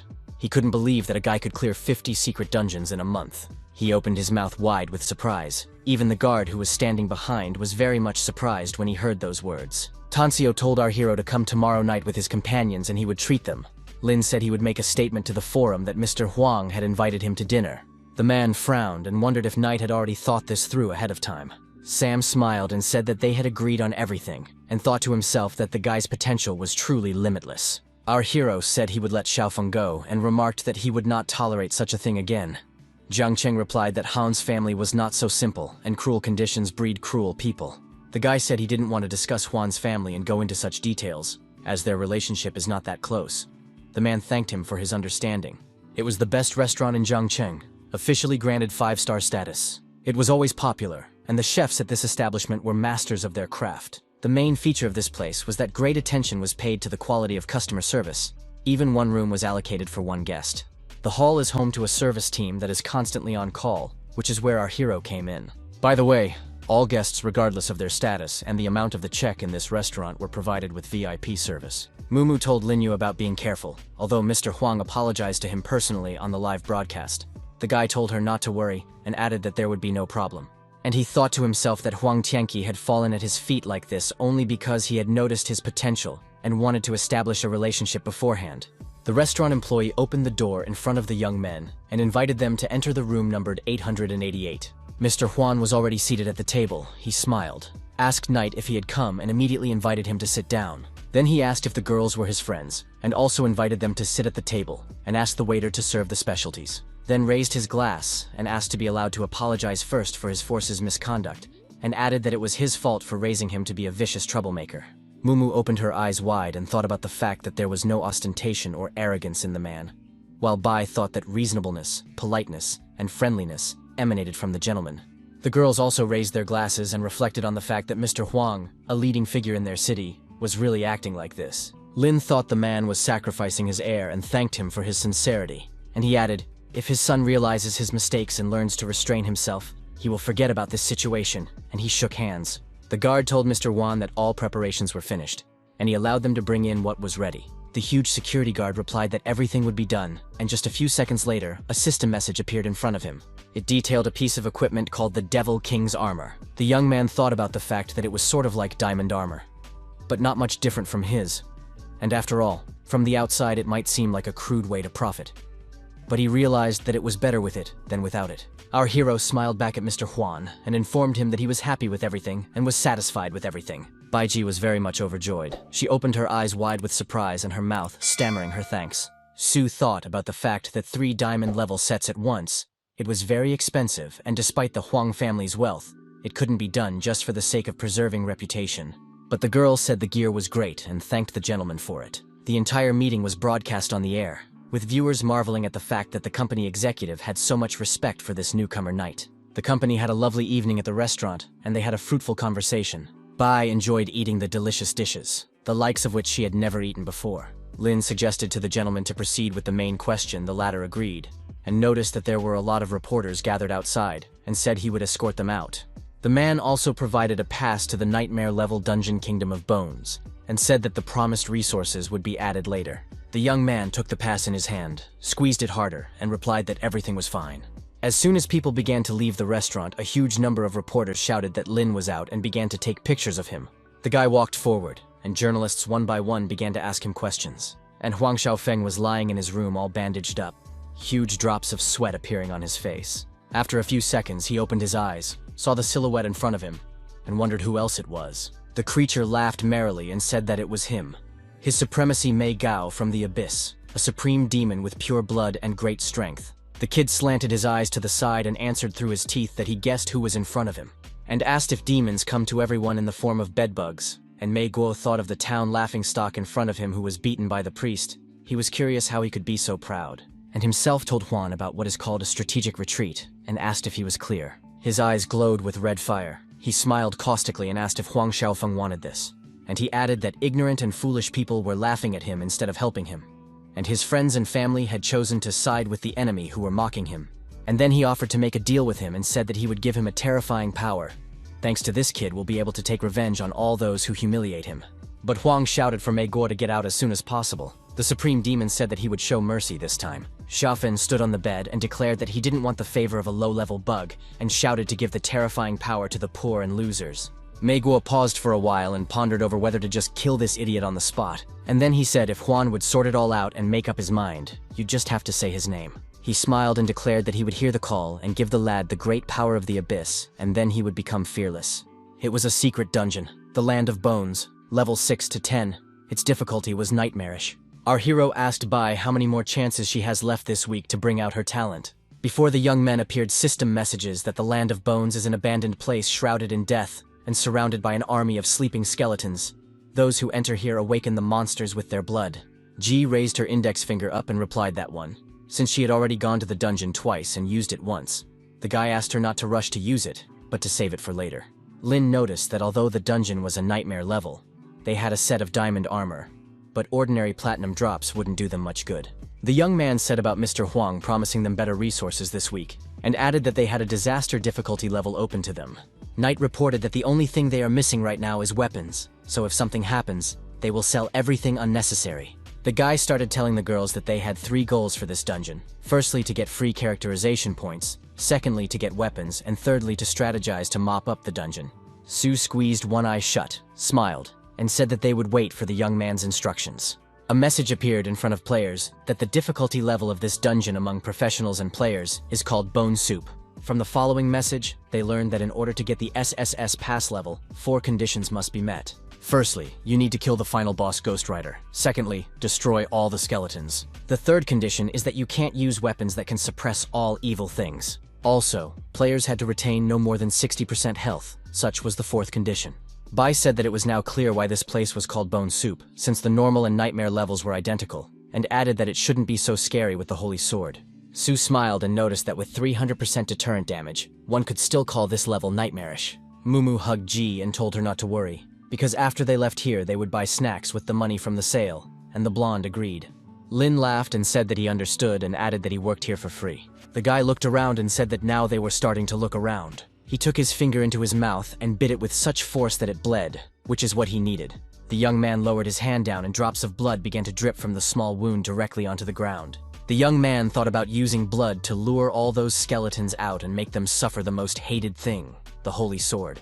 Lin clenched his teeth and applied a skill such as reverse healing as well as a state of constant bleeding. But this was not all. Our hero, in order to consolidate the result, applied the skill state of decay. And as if out of nowhere, a whole horde of skeletons started appearing. They smelled blood. The guy yelled that they had to leave. Mumu put her arm around Bai's shoulders and shouted to the young man to continue onward. Before night, there was a report that the anesthetic pill is taken for injuries to the body. It greatly reduces pain and has no ability to heal or treat wounds. Our hero did not think for a long time, but immediately accepted it, because his wounds made his whole body ache. Lin rapidly ran forward, his health level rapidly decreasing. He thought about the fact that the bloodlust of skeletons surpassed the hatred of the holy light. Bei's cheeks turned pink. Drops of sweat appeared on her face and she wondered if they should go to help. Mumu, on the other hand, assured the girl that they should trust Knight completely, and remarked that he would not let them down. And the young man cut his hand again. This he did to make new fresh blood appear. The guy's health level was critically decreasing and was already less than 10%. A system message appeared in front of the young man, stating that the dungeon boundary of the Land of Bones dungeon was in front of him. Our hero ran to her with his last strength and thought about the fact that he had finally gotten to her. Immediately, Lin's health points were added, and a system message alerted him that divine healing had occurred. The skeletons stopped and stared in front of them bewildered. They began to guess about something. The monsters turned around, and Knight calmly told them that it was too late to flee, and applied the divine starburst inversion skill. The young man stood, squinted his eyes, and calmly observed everything that was going on. He applied the fallen heaven and hell skill, and it caused the health of all the skeletons to be reset to 0. The guy walked up to the huge chasm and calmly looked down there. The danger had passed. And there, at the other end, stood the girls and looked at our hero intently. They looked frightened. It was easy to tell by the wide open eyes and mouths. Knight pressed his lips tightly together and glared at the girls. But he, unlike them, looked completely calm. After a while, he joined Bai and Su. And then he heard a voice come from the cave.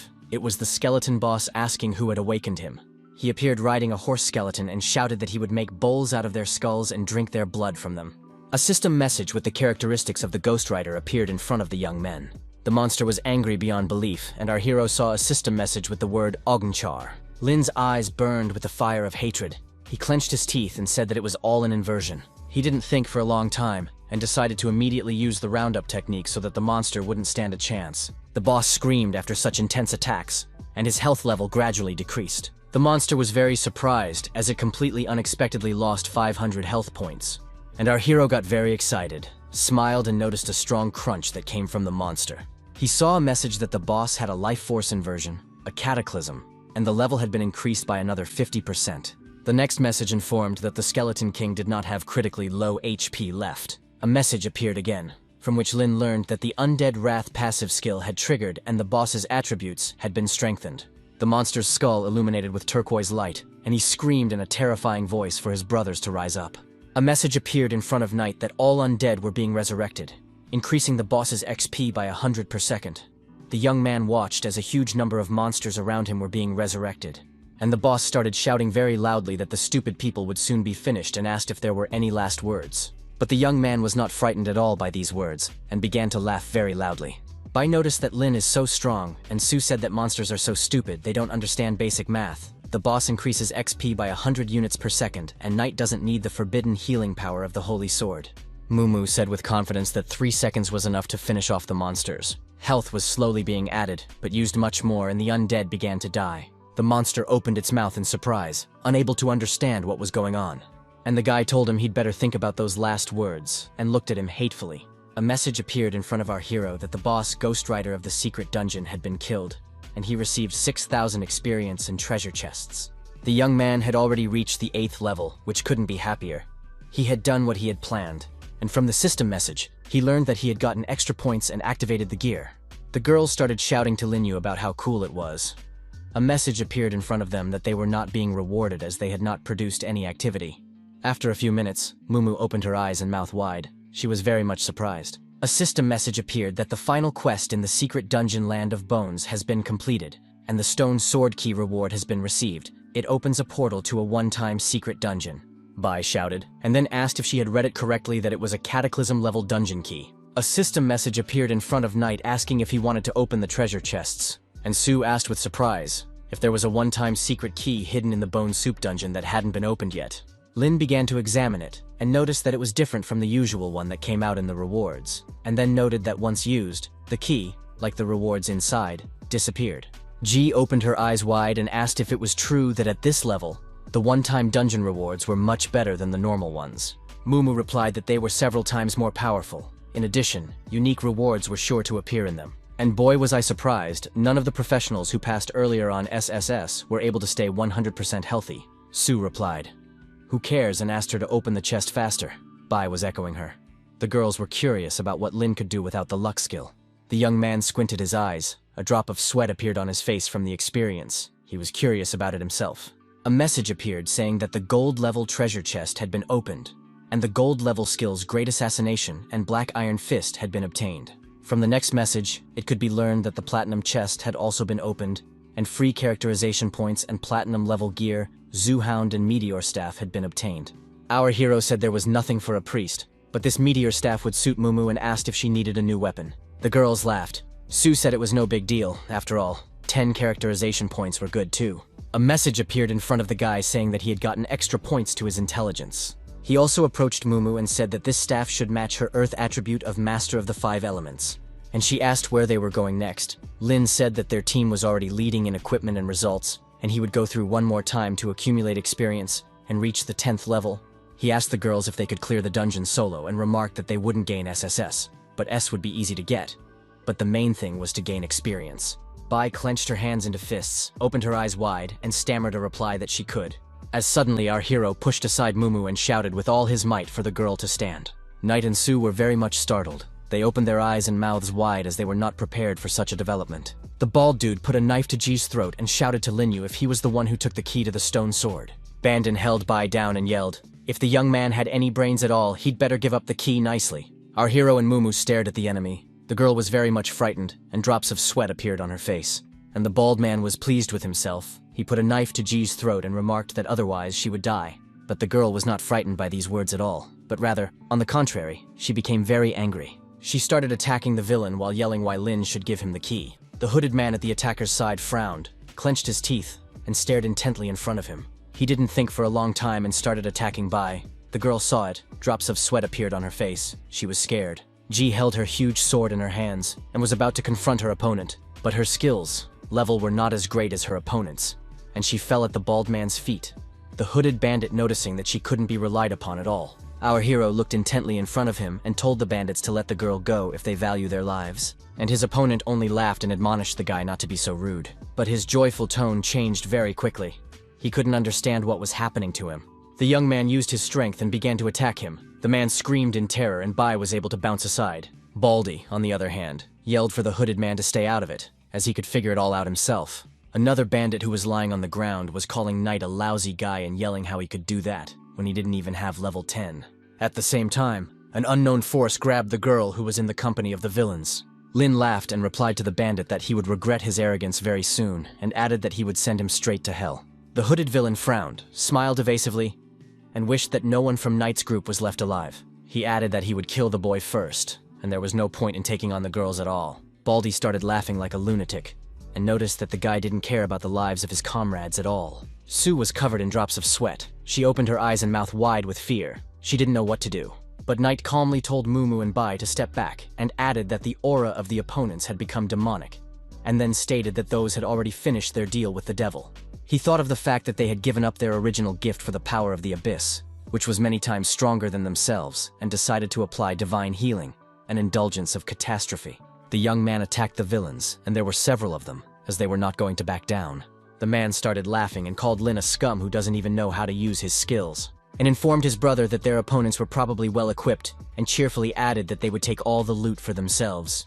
But Knight approached the bald villain with burning eyes and attacked him with all his might. His hooded partner frowned, his face covered in drops of sweat, and he shouted loudly. He went over to another kid and yelled for him to heal faster, but the kid replied that he couldn't do it since he was dead. The man frowned and couldn't understand how a priest who hadn't even reached level 10 could have such a powerful attack power. He even contemplated the fact that the kid had most likely made a deal with the Abyss Devil, and then realized that Lin wasn't exactly an ordinary priest. The bandit thought the bastard didn't even look human, then yelled to run away. Our hero opened his mouth in astonishment and shouted, if the opponents had thought of running away, and noted that he would not let the devil's henchman go just like that, and immediately applied the skill Divine Starburst, falling into hell. The villains fled and screamed in terror and fear. Lin thought that by increasing the damage of all the skills, one could deal with a nightmare-level boss with high defense in a matter of seconds, and concluded that they should all die. Sue said if they didn't take action, they would get hurt, and Bai asked if she wanted to destroy the corpses and cover her tracks, then wondered what would happen if the Alliance found them. Guy noticed that no Alliance would admit that traitors were crowding in among them, and added that they were working on their own, they didn't care about their organization. He looked in the bald man's bag and said there was a locked mix of platinum and gold gear. He sighed heavily, and noting that only the fallen could use it, he closed his eyes and thought about something. Just as suddenly, there was a system message that the giant gibbering forest was open. Our hero smiled and thought about the fact that this was a Doom-level dungeon. This made him very happy. The 10th level dungeon, 10th level giant gibbering forest was once used on a test for a profession. No team has cleared this dungeon in years. Boss Dark Caster has become a nightmare in reality for all students, and an obstacle in the path of professionals. Many warriors united to challenge him. Their goal was not to gain experience or first-class equipment, but the key from the Forgotten Lair. It was a drop for the first passage of the level perdition. The young men walked forward, and Sue noted that there was a giant gibbering forest in front of them. She clenched her fists, opened her eyes and mouth wide, then gasped and asked if they were going to go there. Knight turned his head to her, smiled, and replied that they would do so once Bai Ji's skills recovered, and informed them that their goal was not only to reach level 10, but also the key to the Forgotten Lair. Bai asked what they would do with the dead, because even if they burned them, there would still be traces. Sue suggested burying them. The girl thought for a bit, and added that it would be great if there was a necromancer among them. The young man listened attentively, scratched his head, and could not find the words to reply. Grabbed the baddies, put them on his shoulders, and said he'd rather throw them in the dungeon and have them just disappear after closing. Mumu rejoiced, and remarked that it was a wonderful idea, and then added why she hadn't waited until now. And the young men threw the bandits into the dungeon with a sense of accomplishment. Lin looked at the message and said that they would return to the academy to recover. When Bai's skill recovered, they would immediately open the giant gibbering forest. The girls listened to the guy carefully, smiled, and agreed to his proposal. A day later, the young people were sitting in a cafe. Sue noted that since the time they were preparing for the exam, they had not eaten such good food, and Knight asked her not to worry, because they would have a lot of money and eat well. Ji closed her eyes in pleasure and munched on a variety of goodies. The guy remarked that they could stop by here more often in their free time, and Mumu agreed with him. And then the girl suddenly became sad, and remarked that it was actually better to save money and buy equipment. After all, she was not a child to spend so much on food and entertainment. Bai informed that she had coins too and offered to pay the bill. The girl was a little scared, but the young man laughed and informed them that their team would not be short of funds next time. A waiter came to the table, said hello, and informed them that a certain gentleman had placed an order for their table. Lin was surprised, looked at the man who had done it, and thought about who it was in the first place. The one immediately walked over to the young people, said hello, and informed them that his name was Shangun Young. He was the head of the Profound Alliance and the head of the Living Sound team. The young man stood up, said hello, gave his name and said he was a student at the academy, introduced the girls and said they were his teammates.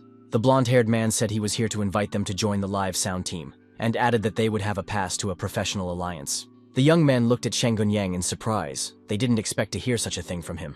Lin immediately replied that he hadn't even taken the professional test yet, and added that in such a situation, other people might say that he had taken someone else's place. He began pouring a drink from the carafe into glasses, and informed them that he couldn't agree, and then remarked that they had no plans to join any team. The man told the guy that he didn't expect him to say no, and added that the strong always have their own considerations. Ian sipped from his glass, and added that he hoped very much that Knight would join the alliance as soon as possible. He smiled and remarked if they needed anything they could contact him anytime, and added that for his own selfish reasons he would like to spar with Lin. Our hero smiled in response, and then said that he agreed with such a proposal and thought that the person in front of him was quite interesting. The young men gathered in the garden that was behind the academy, and the guy said it was time to start mopping up. So he told Bai to use her special skill, which she did. A system message appeared stating that an unknown power and a special positive effect of the lucky goddess's gaze had been obtained. Knight said he would use the key to open the gate to the giant Ghibli forest. It was clear from the message that the operation was under review. But just seconds later, the dungeon was opened, and the young people were standing in front of the entrance, about to go in there to upgrade and get the rewards. A system message appeared in front of them with the characteristics of the dungeon. The difficulty, level, and history were listed there. Su said that they say that this forest is a fragment of a secret world, separated from the secret dungeon, and noticed that it can be entered with level 8. But the difficulty here is nightmarish. After a while, the players said in unison about seeing the inhabitants of this dungeon. From the report, it was clear that they are ghostly warriors that have skills such as straight punch, jump kick, throw, and cross punch. Mumu shouted to the young man to leave the two warriors to her and Bai, for they could deal with them. One of the girls applied the bionic tear skill, and the monster's health level, as well as their critical damage, began to decrease. Ji frowned and opened her mouth wide in surprise. All because her attack power had doubled. She was actively attacking the monsters and saw their health rapidly decreasing. Knight shouted for her to be careful of the monsters and dodge their attacks. While he thought to himself that the equipment was indeed proving useful, the girl's capabilities now surpassed most students. Bai was dodging a very strong opponent. She clenched her teeth and fought him as hard as she could. Mumu also didn't sit still. She attacked another monster that was just as strong. Su immediately began to use her special skill, Poison Bubbles. She was very tense. Ji didn't lag behind and used a unique skill like Flame Slaughter. Both of these skills worked quite effectively against the monsters. They were blown apart into several pieces. The young men suddenly froze at the edge. A lilac mist began to spread out from the dark side of the dungeon. Lin shouted for everyone to get ready, and then announced that the boss was already here. A plaque appeared in front of them describing a white spirit rider monster that was quite powerful. The beast was indeed very strong and tall. It was several times larger than its warriors. Knight used the skills of inverting the divine starburst and falling into hell. Mumu watched everything carefully and asked in a stammering voice if it was already over. The guy looked intently in front of him and replied that he hadn't yet, and asked that the girls hold their positions as they needed to increase the damage done by the bleeding. Bei, who was standing off to the side and carefully watching everything that was going on, and the monster was whole and unharmed. It was approaching the young men who were uninvited guests to it. Ji immediately applied skills such as bionic tears, poison bubbles, deciding that it wasn't enough, added more flame slaughter. The enemy's health began to gradually decrease. A system message appeared that the enemy was poisoned and was under the bleeding debuff. But the monster wasn't simple at all. It was recovering lost resources. All the attacks from Bai with her weapon were nothing to the monster. It appeared that his XP had been increased, and his characteristic values had been greatly improved. Mumu asked if this was a passive skill of the White Spirit Rider, and noted that it became super defensive when the health scale dropped to 1/4. Ji had droplets of sweat on her face, and noticed that this was the first boss, but it was already so difficult. The guy used the clairvoyance technique and said that it was an exceptional skill of the monster, and then said that he would distract him and asked the girls to be careful so that the enemy wouldn't switch to them. The young man hid behind the branches and shouted for the rider to start attacking him, and himself thought about the fact that the position is visible, but the view is clear, and the distance is suitable. Knight concluded that a professional knight would clearly not use ranged attacks such as spear throwing. A system message appeared saying that the boss had used the Lion Barrier skill. It was a special shield that could withstand 300 units of physical damage and magic, and just a few seconds later, he used the Light Thrower skill against our hero.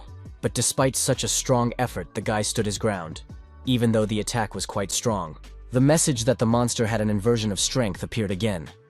Its attack power, speed, and defense were greatly increased, and he stood in bewilderment looking at the guy, as his attack was going to do some serious damage to him. The young man used the reverse healing skill and began to attack the enemy. The attack failed and he wondered what to do next in such a situation, and made the decision to use attacking skills against the boss, grab a weapon, and switch to combat mode. Our hero did not think for a long time, gathered his strength, and used the skill flash against his opponent. The boss didn't stand still, but used a reverse clarity technique called grabbing. A message appeared that after using the shimmering stone, all of Lin's characteristic points had been increased by 20 points. The guy got an active skill flicker. With it, you can teleport 10 meters in a specified direction. Our hero smiled and thought about how it was a shame he had already planned this. He began to attack the enemy, and his health level began to decrease very actively. The young man thought about the fact that after the attacks, the boss's skills were over, and now he would need to use melee and attack power. The monster that realized that the time of the Holy Light skill was out for a few seconds froze in place, and then he turned and started to run away. Mumu shouted if it was too late for him to run away. Knight, on the other hand, happily shouted that his skill had recovered just in time. The inversion of the life force cataclysm had also occurred. After a few seconds, there was a message that a divine starburst inversion had happened, a fall into hell. And from the following, the players read that the White Spirit Rider had been defeated, and 8,600 experience points had been gained. Lin's level had been raised to 9th, and Sue's level to 7th. Lin said he didn't think the first boss would be so difficult, and added that the dungeon lived up to its name, Perdition. And Mumu understood that without the guy, it would be difficult for them to pass this dungeon even with diamond armor. The young man noticed that there must be a second boss somewhere. He wondered why there was no signage, how suddenly they were captured by a liana plant and were very much surprised. But the young man immediately realized that it was a special way of teleportation. Knight immediately shouted to the girls to remember to land smoothly, or they would take damage. All turned out well, and the young man announced that they would finally meet the legendary Master of Curses. Suddenly our hero shouted very loudly to his team members to be careful. Mumu opened her eyes and mouth wide and started frantically calling the guy's name. She was really scared. As for Bai, drops of sweat came out from her fear and she screamed loudly. The team members saw a message in front of them that a curse master was in front of them. Judging from the characteristics, this monster was several times stronger than the previous boss. Lin stood a few meters away from him and calmly informed him that he had wished to meet him for a long time. Drops of sweat appeared on the guy's face, and he thought about the fact that it was just as he expected. The monster could attack without even appearing, and if he didn't dodge, there would be a disaster. A system message appeared, revealing that the monster was entering a combat state, automatically enchanting its weapon, which would deal magical damage when it attacked. The Curse Master stood in front of our hero and realized that all of his characteristics were greatly improved. From the next post, players learned that a spell had been used that allowed them to dominate even the tank class. Lin thought his opponent was very fast and shouted for the girls to block the blows instead of dodging. Bai listened to the young man and followed all orders faithfully. The girls began to rapidly lose health. Ji coughed and thought about the monster's immense power, and she also had a feeling that she would die soon. She realized that moonlight energy wasn't the monster's strongest skill. She was hugged by Mumu and began to give the medicine. She was glad that she had prepared them in sufficient quantity beforehand. The guy started to attack the opponent, and Sue thought about how Lin couldn't switch to the original priest skills to kidnap them right now. He continued to vigorously attack the huge, formidable boss. After all, it was an important target. The skills Life Force Inversion, Cataclysm, and Capture Technique were applied, and the monster's life force began to slowly decrease. Mumu was surprised that Lin's 3 powerful strikes only reduced the monster's health by a third. She realized that even with the upgraded equipment, it would be difficult to deal with it, so she applied her skills.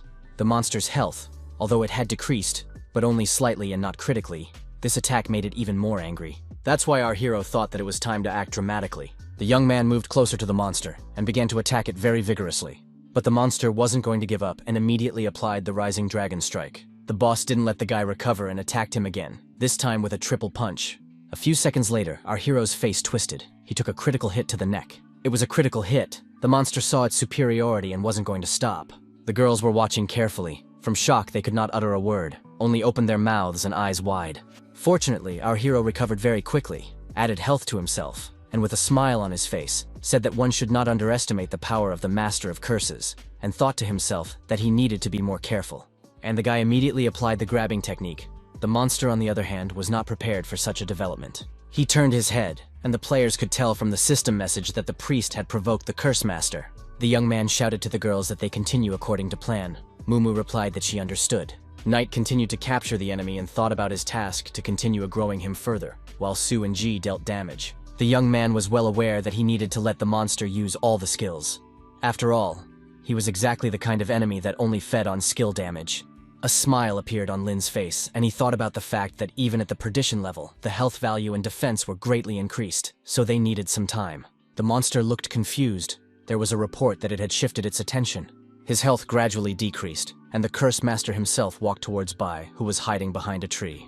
Like that there was a life force inversion, a cataclysm, and the monster lost a lot of health points. Knight stepped forward and shouted for the Master of Curses to remember that he was the one who was his opponent. He looked intently in front of him and added that he would always protect his comrades, and then shouted for the monster to die and applied the skill Glory of Stars. Fall into hell. Health level became critical. The monster struggled to hold onto its weapon. Just a little more, and it would collapse. A system message appeared saying that the monster had been killed, and they had gained 9,300 experience points, and the level of Perdition was being reduced to Nightmare level. Our hero watched carefully at everything that was happening. He opened his eyes wide with surprise. He read that the last mission had been completed, the boss had been defeated without taking a single damage, and the reward of summoning the Curse Master had been obtained. Bai approached the guy and said that he had killed the monster so quickly, and asked if he could summon the Curse Master, and added that the difficulty of the dungeon had decreased. The young man smiled and informed that it was their overall victory. While he himself realized that no one had ever defeated this boss, it was hard for him to imagine the reward they were going to get. After all, they had managed without injuries and a luck buff. As here, Mumu yelled for everyone to look at what the system was showing that it wasn't the end, and asked what else could be there. A system message appeared informing you that access to the disaster-level dungeon Forgotten Lair has been granted. The players read that they have fulfilled the dungeon's requirements, and soon the Watcher of Original Sin will open the door for them. Sue was startled, and Knight asked her if she had forgotten that their goal was to get the key to the Forgotten Lair. He squinted and added that by completing hidden tasks one could gain clearance, then suddenly said he didn't know how it affected other professionals. Mumu remarked that they were only helping and wouldn't have to worry about the Curse Master, and Lin said he was just wondering if they had enough training to do it. The young man said that the remaining enemy was the last giant deep in the forest, and he thought to himself that the scenery of this forest was really amazing. And the second monster was the strongest monster in the entire dungeon, and this one, though big but the stupidest with weak techniques. It was the last giant. No one knew the reason it was here, and there were other characteristics in the description as well. Bai screamed that the monster was so huge and then asked what they should do. Lin informed that the most important thing was not to panic. The guy said that the monster has a slow attack speed and can only walk by swinging back and forth, and added that the enemy might try to step on them. Ji already wanted to attack him, but Knight asked her not to. The young man noticed that they would also be using the same tactics this time, and wondered how about asking Mr. Master of Curses to help them. And our hero very quickly summoned the Master of Dark Curses. He began to approach them. Players learned from a system message that a level 15 Curse Master is just as powerful as he was when they fought him. Lin frowned and shouted loudly for him to attack the huge beast, and the two monsters met. The huge monster even froze in bewilderment for a few seconds. And just a few seconds later, he got hit by moonlight. It was very strong. He fell down and his health level decreased. His opponent didn't wait for him to regain consciousness, but struck a giant blow. Knight shouted for Mumu to attack directly, and Bai helped her with skills. A system message appeared in front of the players saying that the attack power of the entire team has been increased. Sue applied the skill Fire Sword Energy and then her favorite Bionic Tears. The attacks were very strong. The monster's health level was rapidly decreasing. Lin shouted that it was time to finish and used his skill called Falling into Hell. A system message appeared saying that the boss of the last giant of the secret world had been defeated, and 8,000 points had been gained, and Knight's level had been raised to 10th, and Sue's to 8th. The young man's eyes lit up with joy. He wasn't even prepared for such a development. And Mumu folded her fists and shouted happily that the guy was now level 10. A message appeared saying that all the hidden tasks had been completed, and that was why experience points would be doubled. Bai happily said that it was the first time she had seen such a thing. The reward was being counted. Under the influence of the skill of the lucky goddess's gaze, the treasure chest obtained was upgraded to diamond level. And also players received a platinum level chest. Immediately a message appeared whether they wanted to open treasure chests. The girls hugged each other, and Mumu shouted that Bai's skill was so useful, she was insanely happy. And Lin calmly pointed out that this was why he had taken Ji on their team, as he saw the potential. A message appeared saying that the diamond chest had been opened and a diamond level skill had been obtained, and all participants received 15 free characterization points. A platinum treasure chest was also unlocked, and players received 15 free characterization points and platinum level gear. Giant's Heart added 15 points to all stats, and had the active skill Giant's Strength. Lime Core adds shield penetration to the weapon and also increases the weapon's physical attack. Lightning Scroll adds additional magical lightning damage to the weapon. The White Spirit Rider's Cuirass, the armor a knight needs, increases strength and build. White Spirit Rider Spear, a weapon that also comes in handy for the knight, increases strength, has the effect of a light throwing spear. Tide of the Blue Sea is an exclusive priest skill that restores health to all allies. Our hero rubbed his beard and reported that the last skill was quite good. He liked it. Suddenly a strong wind came up from an unknown source. But the young man stood still and thought about something. A system message about the Blue Sea Tide inversion has appeared. It causes a wave of death to sweep across the field. The young man thought about the fact that his inversion talent didn't improve any of the skills that originally benefited the team. He realized that he was losing control after the inversion, but he increased his speed. After Tide of Blue Sea transformed into a skill that dealt damage, the debuff status would only increase the enemy's debuff. The young man looked intently in front of him and thought about the fact that it could be a decrease in characteristics, health, as well as dizziness and such. From the message, the guy learned that the blue sea tide skill had been learned, which he couldn't help but be excited about. I thought to myself, let it be a reminder to pay attention to learning dispel skills for the sake of developing control. Knight thought about what had been said about how, if a talent reached an advanced level, it could change its nature. He smiled and made the decision that he would have the last word, and he would change it as he wished. And Lin told the girls that they would sort out the rest of the drops as they left, and added that he would like to inform Chang Yuan Yishangguanyan about the disappearance of the Dark Curse Master and the dungeon level decrease. And then our hero pointed out that it would most likely cause a huge stir again. The next day, the academy principal couldn't believe that Lin Knight had killed a curse master in the giant perishing forest. He asked his opponent if he understood correctly about the perdition level dungeon. He noted that the guy contacted him after the sweep, and the Alliance confirmed it all. Ian noticed that only 73 professionals had set foot in this forgotten lair. 24 of them died inside. All the rest chose to give up halfway through. No one made it past the halfway point. The man added that no one took it up a second time. It wasn't even a matter of wanting to, but that they simply couldn't handle the onslaught. Mr. Huang remarked that they would wait until the guy was stuck at level 15, and the Alliance would do everything to help such a talented pro, but it would all depend on the guy after entering the dungeon. The principal remarked that everything is just fine, and then added that all students owe Knight a debt of gratitude. The old man said that they should hold a meeting and reward the guy, and then mentioned that he had already brought up the topic of sealing the entrance to the dungeon, but all parties were against it. The man in glasses remarked that students who cannot face such challenges should be weeded out, and added that the Alliance will not raise garbage who are not fit to be professionals.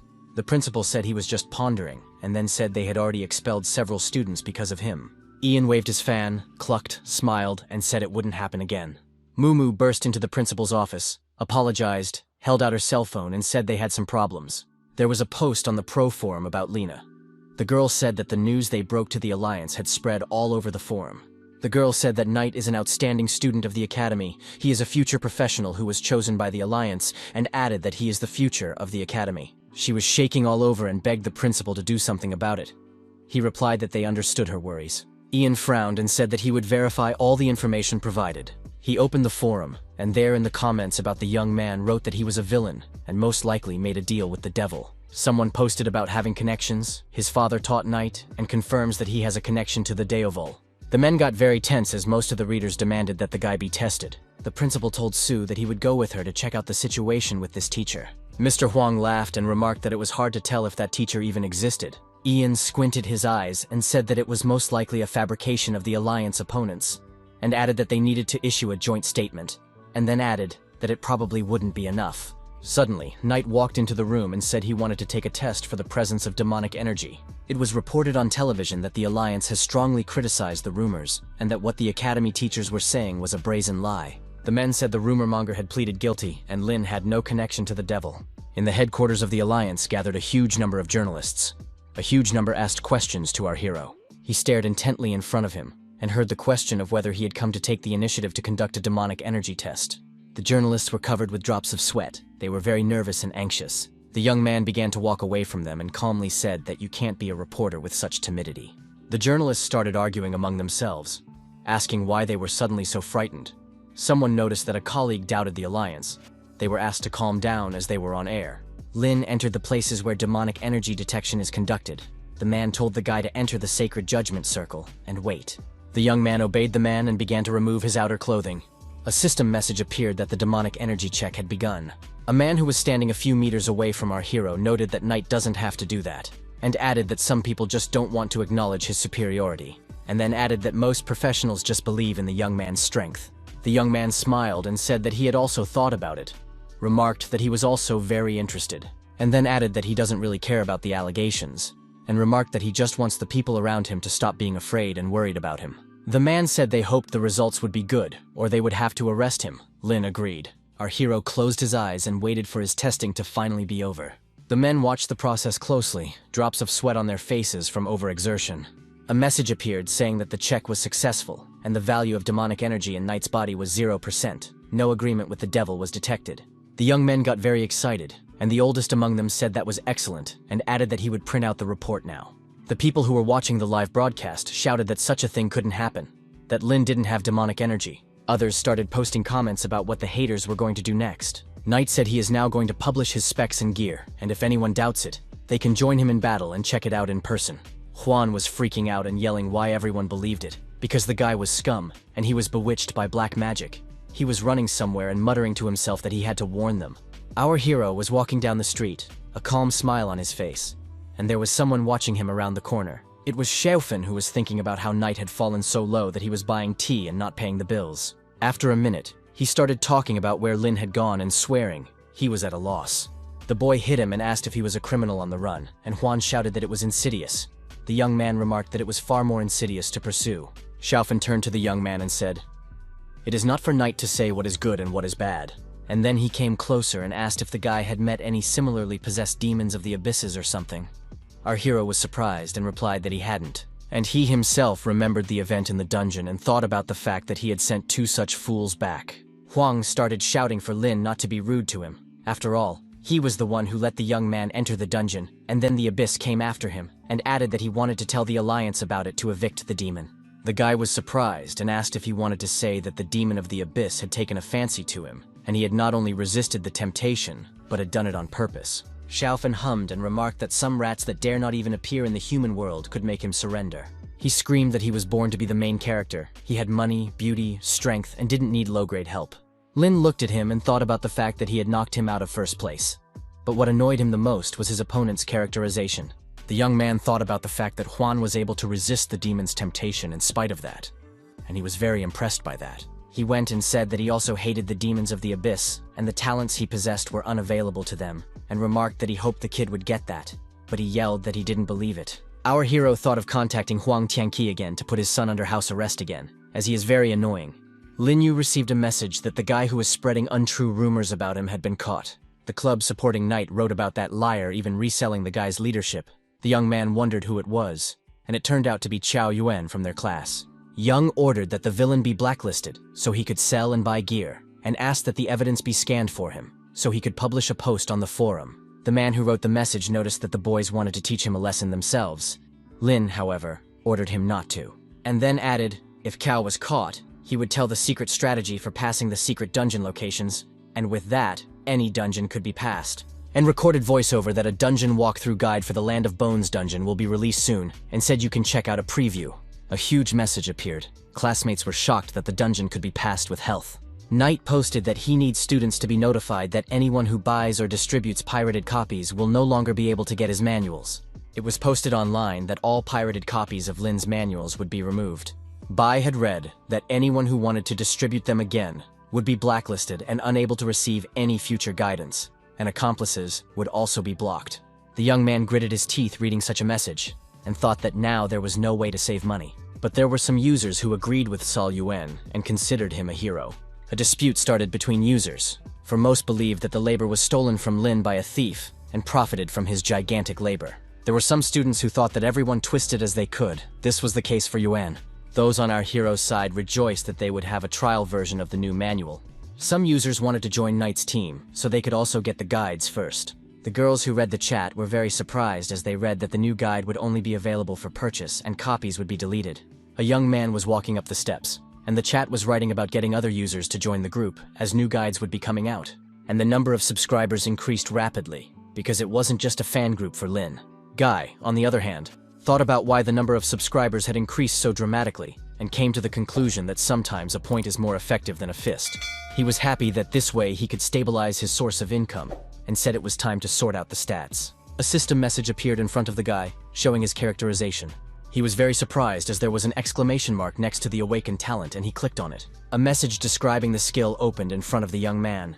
He began to read carefully, and thought that he would postpone the question of improvement for now, and deal with it after the professional test. He thought about the fact that after overcoming the 10th level, his intelligence approached 150, and he set a goal. To reach the same amount, but without bonuses to pump dexterity, spirit, physique, and strength. So he started chatting to Zhao Jihan about needing weapons, necklaces, and greaves. The man wrote about how he can't fulfill all the requirements, but he will still try. 10 minutes later, the young man sent the inventory and wrote that Lin could choose anything he had at his discretion, and he thought that the weapons could be sold and the greaves were not suitable. So he wrote that he needed a priest's weapon, and added that he needed stones to forge level 10 gear. Zhao asked that he couldn't get it all right now, and there was a pause in the chat for a while. Knight thought about the fact that he couldn't tell the man that he was going to the Deadlands, but the one wrote that he would try to organize everything as soon as possible and wrote the cost of forging and previous equipment. Our hero paid the required cost. A system message appeared with a description of the bone necklace. The young man was also able to familiarize himself with the characteristics of the white bird jade pendant. Knight had gotten the star staff of healing that he so desperately needed when traversing the dungeons. He was very happy to have his inventory replenished, and so he immediately decided to forge on. The young man was well aware that this required certain skills and strength, so he was focused. The forging was successful. His demonic emperor outfit, star healing staff, were forged to level 10. As for the bone necklace and the white bird jade pendant he wore, he had also chained them to the 10th level. Knight looked intently in front of him and thought to himself that this should suit him for the moment. He thought about the fact that with this level of equipment, obtaining the SSS rank in the Land of Death should be enough, because in such a dungeon, the loot was either very good or very bad. Suddenly the young man heard some noise and became very tense. He couldn't understand what was going on. The guy went to the noise and saw the girl in front of him, scratched his head and called her name. Mumu got very scared and blushed and thought about why he came home without a sound. She was using his bathroom since hers didn't have working hot water. Knight blushed, scratched his head, said it was okay and whether he should turn away. Sue said it was fine and asked if he had a minute since she wanted to talk to him. The guy agreed, but asked to dry his hair and change his clothes first so the girl wouldn't catch cold, and she agreed. Mumu asked the young man to wait just a few minutes, and he agreed. Lin asked what was the matter and why she was so serious. Sue remarked that Bai had complained that she didn't like the two-handed swordsman class, and added that the one didn't suit her in many ways. Each remarked that it was still difficult with Ji's new gear, and the young man said she hadn't said anything to him, and added that he'd seen her handle a big sword pretty easily. The young man said that if he could find a hero certificate that allowed her to change classes, Bai would be able to choose something more suitable. Yi added that he will ask Huang Tianqi about it later, but Ji needs to be sure if she wants to change her class. Sue remarked that it's great, and she feels better, and will be back soon. Knight asked if there was anything else she wanted to say, and it wasn't just about Bai. Mumu stopped, lowered her eyes, and didn't know what to say to the guy's direct question. The young man said he was asking about her. The woman shouted that he was a fool, and then asked how he had figured her out. And then she asked him not to laugh after she said something to him. He started laughing, and the girl got even angrier. She calmed down a bit and noticed that he was level 11 now, and since he had awakened the talent, they had grown distant from each other. Sue thought she knew that, but she herself said that they had practically been together since they were kids, and she added that she thought that even after the talents were awakened, they would still be the most cohesive and reliable partners. Mumu noted that she felt like he didn't need her anymore. He could earn hidden rewards on his own and become the center of attention. The girl said she was just following his commands, doing little things he could easily do himself. Tears flowed from her eyes, and she went on to say that she was happy for him. But the gap between them was getting bigger and bigger. And when they were in the dungeon, she just felt like a burden and couldn't be a pillar of the team. The guy put his hand on Mumu's head and remarked that she was overthinking it, and she replied that he was stupid and didn't understand, and said he didn't know what it was like to try to keep up with someone, only to feel increasingly helpless. Sue was quiet for a while and stated that she no longer wanted to continue to depend on him. Lin raised a finger up and said, if that was the case, then she needed to become more disciplined, and she needed to start from today. Namely, no snacking and late dinners, but early rising and practicing. Mumu screamed. She wondered if agility wasn't just about accumulating points. The guy asked if she thought she had enough points. He held out his hand with some object and told her to take it. Sue was very surprised, as it was the heart of a giant. She could not believe that the young man was giving it to her. Lin remarked that this item was perfect for use in transition and could double in effectiveness, and added to make her believe in herself, for her talent with class had limitless potential. And Mumu agreed that snacking was off limits from today. Knight thought the girl needed solid support to grow up. She hugged him and had the guy test the potential for bionic tears. And then she added that she could give massages, cook, clean, and became like a playful cat, and noted that she hoped the young man would enjoy it. And he began to scream very loudly. And at this time, Bai was standing near the open door, but it was unknown when she heard the young people's conversation. She entered the room and Mumu immediately asked if Tia was here. Lin thanked her for coming and added that he appreciated it. Ji asked the guy if he was going to the Land of Death right now and wondered if he wanted another day to rest. A system message appeared in front of Lin that he had been granted an unknown power granting a special buff, and he told Bai that he had rested enough and the girls should take a break. Added that they should watch the movie and use the stone key to summon a one-time secret realm and open a portal. A message appeared that the highest difficulty level had been selected, and the young man announced that he had gone. Mumu looked very scared, for she saw that this dungeon-level disaster. It was clear from the system message that this was an extreme difficulty level, and the difference between the net level and the dungeon level was too great. The guy thought about the fact that there were no traps, no instant death, and it wasn't what he expected. One by one, system messages began to appear, that his energy had awakened the monsters, and they were awakening. A notification appeared that an entire legion of undead were advancing on the young man. A huge army of undead awakened, and they began to approach our hero. A report has surfaced that the holy saber crown of red flames has materialized, and with it, the young man gains incredible power. Lin, on the other hand, thought about the fact that he wouldn't use it while going through the dungeon. But the messages didn't end, and a list of special conditions for passing the country of death appeared before him. The young man immediately used the star flipping skill after familiarizing himself and began to attack the monsters. Those began to shout that he was not human, as humans cannot summon the flames of hell. Knight shouted loudly, the coup de grace of divine healing, disaster descending. And literally in 1 second, an entire legion of undead was destroyed. That's 1,304 monsters. The boy smiled, for it was just as he thought. With the upgraded equipment and characteristics, the celestial robes gave a 90% increase to healing. The undead party was mopped up in 1 second and didn't need the blue sea tide ult, but a message arose that alerted that a new wave of undead army had appeared. He took the medicine in his hand and thought about how he really should thank his 2 good teammates. A message appeared in front of Lin that he had used the acceleration potion to increase his speed, and the Wind Falcon egg pill to temporarily increase his agility. He began to run forward, while a huge number of monsters roared and tried to at least reach him, and the young man decided to use the skill of turning the tide of the blue sea. A system message appeared in front of the guy saying that all enemies were in a soul-burning state. The attack power of all enemies was weakened. He also familiarized himself that the altar of death is a strange structure that continuously summons an undead creature from the underworld.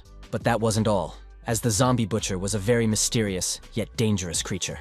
The young man took advantage of the coup de grace of the art of clarity, and brought the butcher under control, and thought about the 30 seconds he now needed. He directed a huge number of monsters at the monsters, and ordered them to kill them. The young man also utilized a skill such as the coup de grace of the healing arts, a kidnapping technique. And then Knight immediately used a skill such as star flipping, inner hellfire. The altar of death had been destroyed.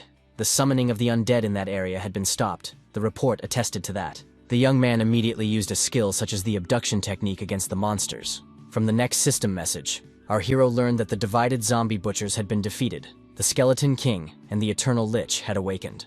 Lin thought about the fact that even on the disaster difficulty level, with the current restrictions, it wasn't as scary as it seemed, and with his current abilities and equipment, solo playthrough was quite possible.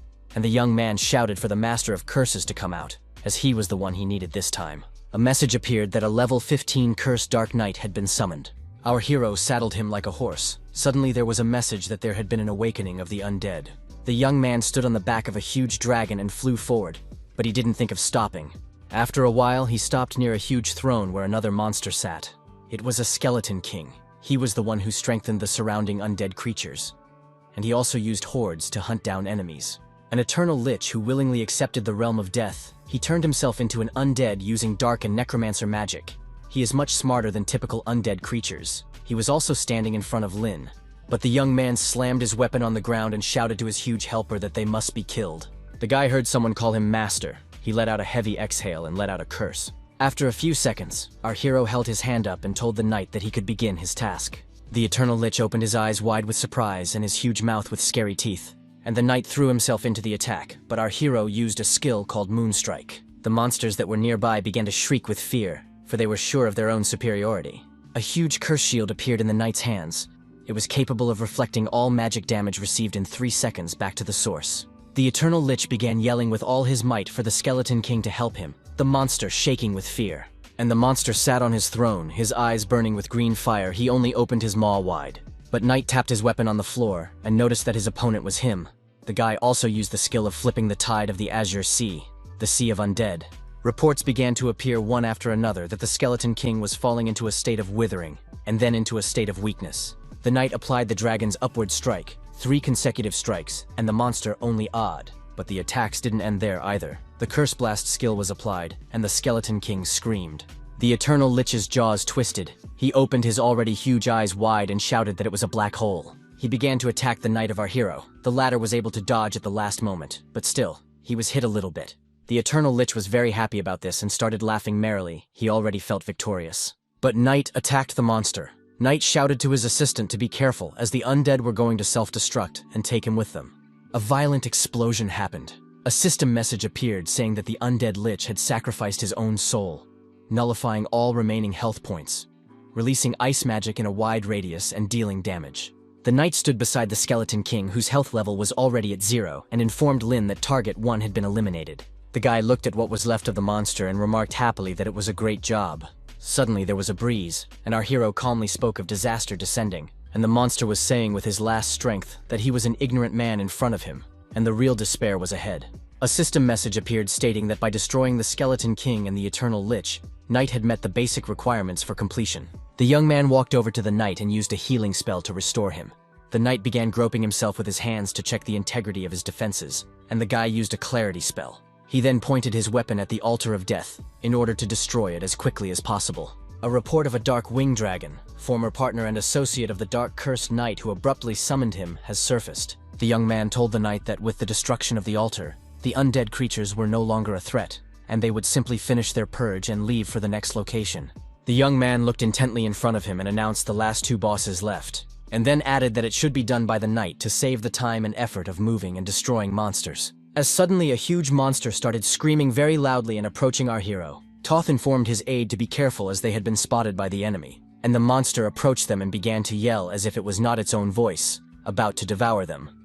But at the very last moment they were able to dodge and stood back looking at him.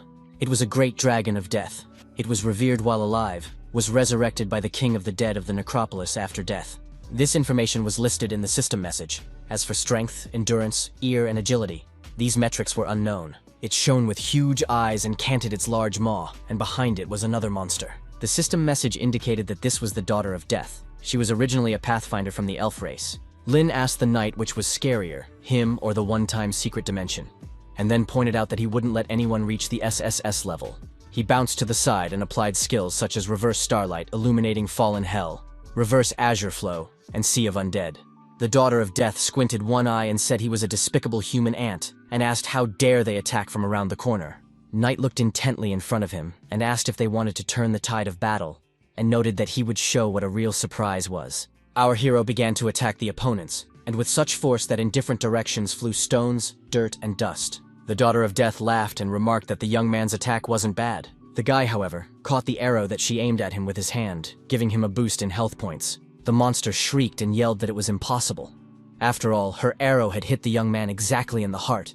How is it that the skill was ineffective? Is it really immune to submission? And she told the great dragon of death that the opponents had something strange and ordered him to attack first. The one immediately obeyed the daughter of death and began to attack the opponents. But to his great surprise, Lin's health points only increased. The young man stood calmly and looked at his opponents. He didn't even think of running away somewhere. The daughter of death drew the bowstring of her bow to fire, while a knight watched from the side. Literally seconds later, he was in front of her to intercept the arrow. The monster was really pissed off by this, and she thought about how this guy couldn't be allowed to get any closer, and shouted very loudly for all undead to listen to her orders, and they were to block the enemy. The monsters actually tried to grab the huge knight, but they failed. He threw himself at the daughter of death, and the latter screamed in a voice that was not her own. A skill such as silence magic was applied, and the monster's health level was rapidly decreasing. The monster stared intently in front of her, the vessels in her eyes popping from the strain, and then screamed that they were stupid traitors and could only fight in close combat. She grabbed a knight, attached some sort of object to his back, and screamed that she would make them kill themselves. It was a talisman that controlled a living being, and the weaker it was, the longer the control time.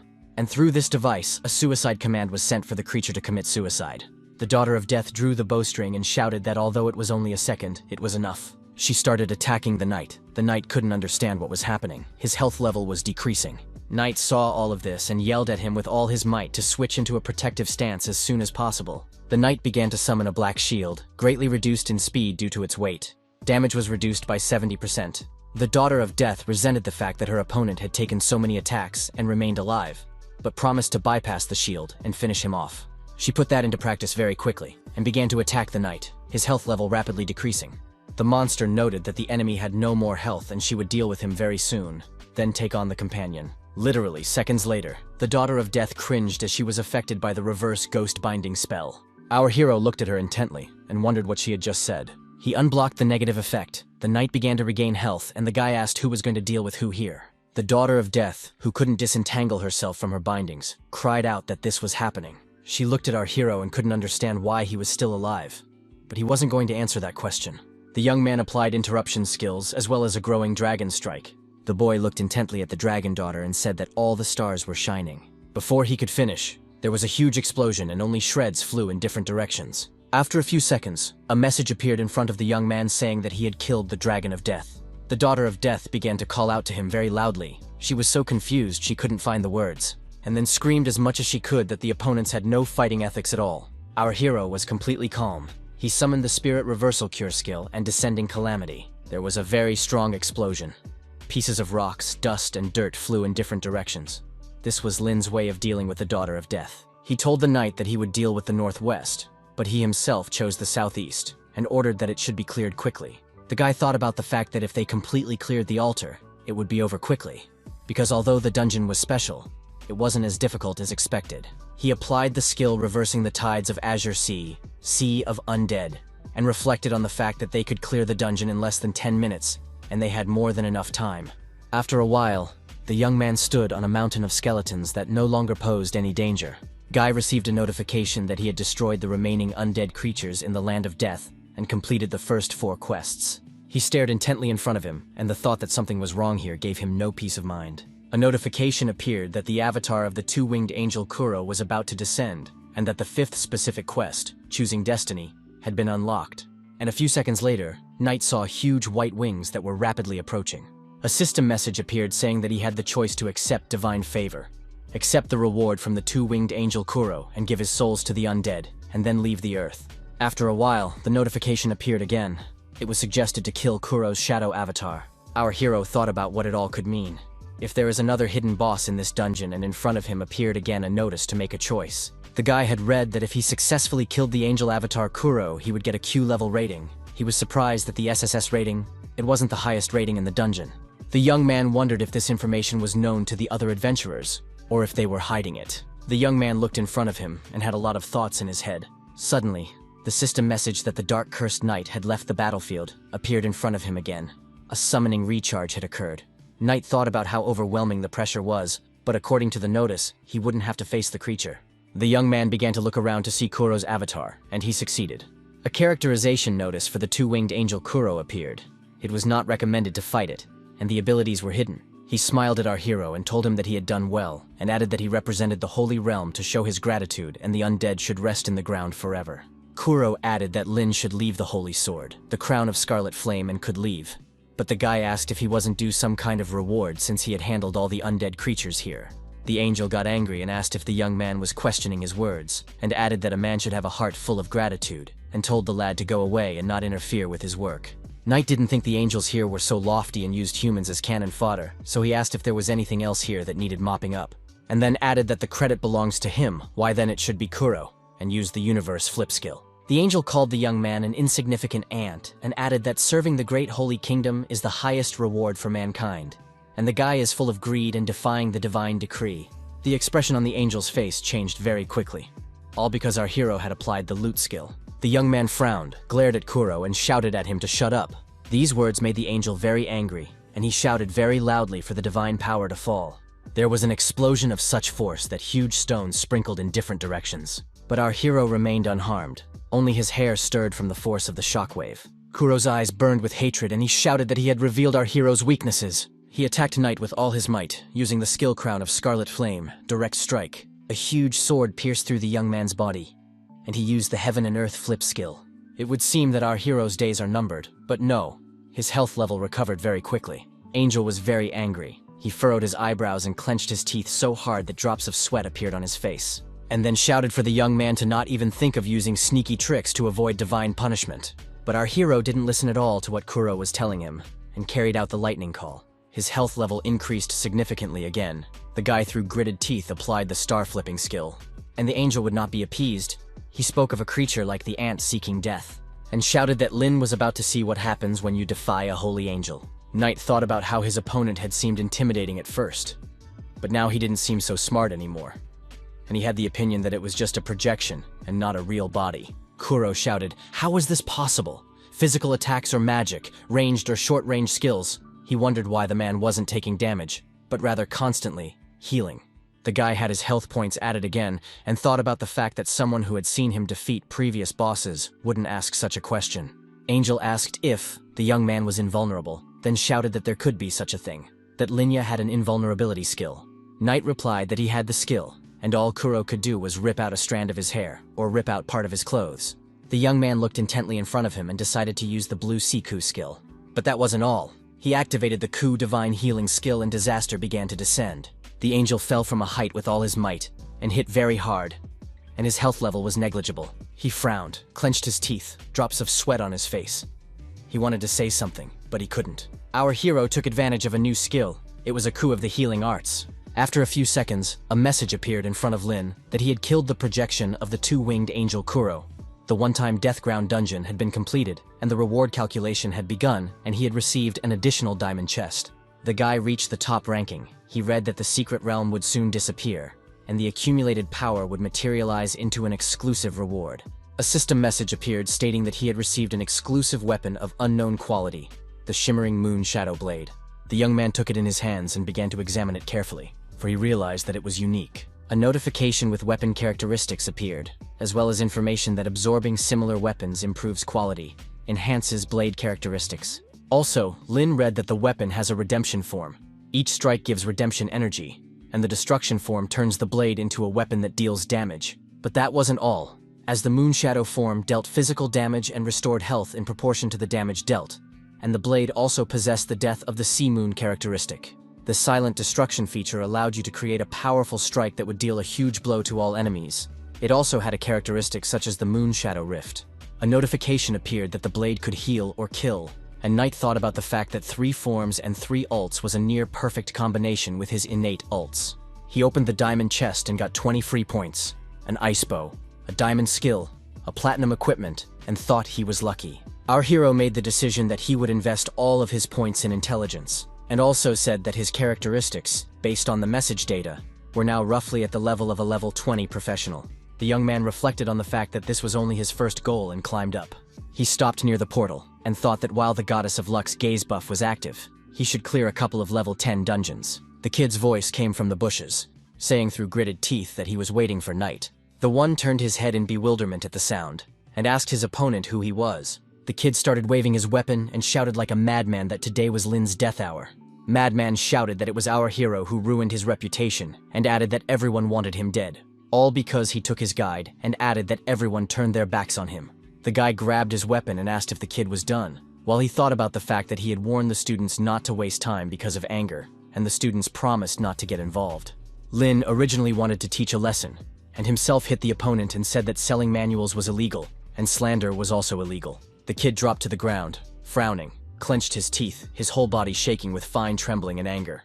But just a second later, he was already on his feet. He threw himself at the guy, his eyes going crazy and saliva flying in different directions. Our hero opened his eyes and mouth wide, and then reported that it was a demonic aura. He looked at the kid and thought about whether Cao Yuan was really in front of him. The kid opened his eyes wide, frowned, clenched his teeth, and drops of sweat appeared on his face. And the demon whispered to Cao about telling him that he was no equal to Knight and everyone despised him. The demon whispered to the young man that no one in this world cared about him.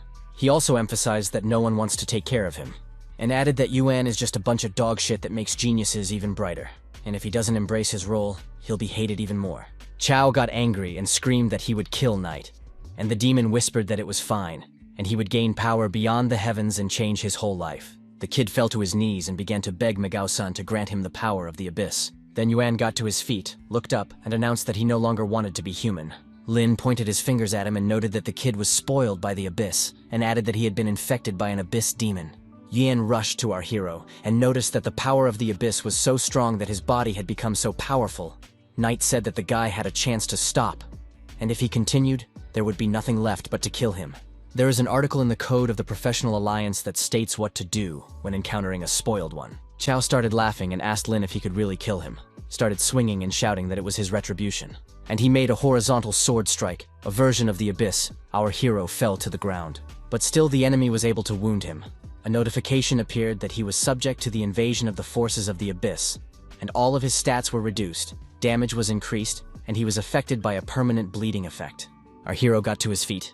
He was really pissed off and literally thought for a few seconds. A weapon appeared in his hands, and the kid told Yuan not to blame him, and used a flash of moon shadow, retrieving the blade, while he himself thought about the fact that the kid was not his opponent, even though he chose the power of the abyss. His opponent looked very mad. He darted his eyes and clenched his teeth, and Knight thought about how he was just a level 10 boss. Cao shouted that it was just as he thought. Lin was just a priest who put everything into power and added that he was already a corpse, and then started laughing merrily. The young man thought about the fact that in such a case, there was no need to use the heaven and earth coup at once. He realized that there were abyss demons nearby, and if they noticed that he had a skill like invulnerability and decided to report it to the others, it would be to his disadvantage. Yen looked at his weapon and questioned how this was possible. Even with all the daffs, he had no idea how Knight was able to deal so much damage to him with just one blow.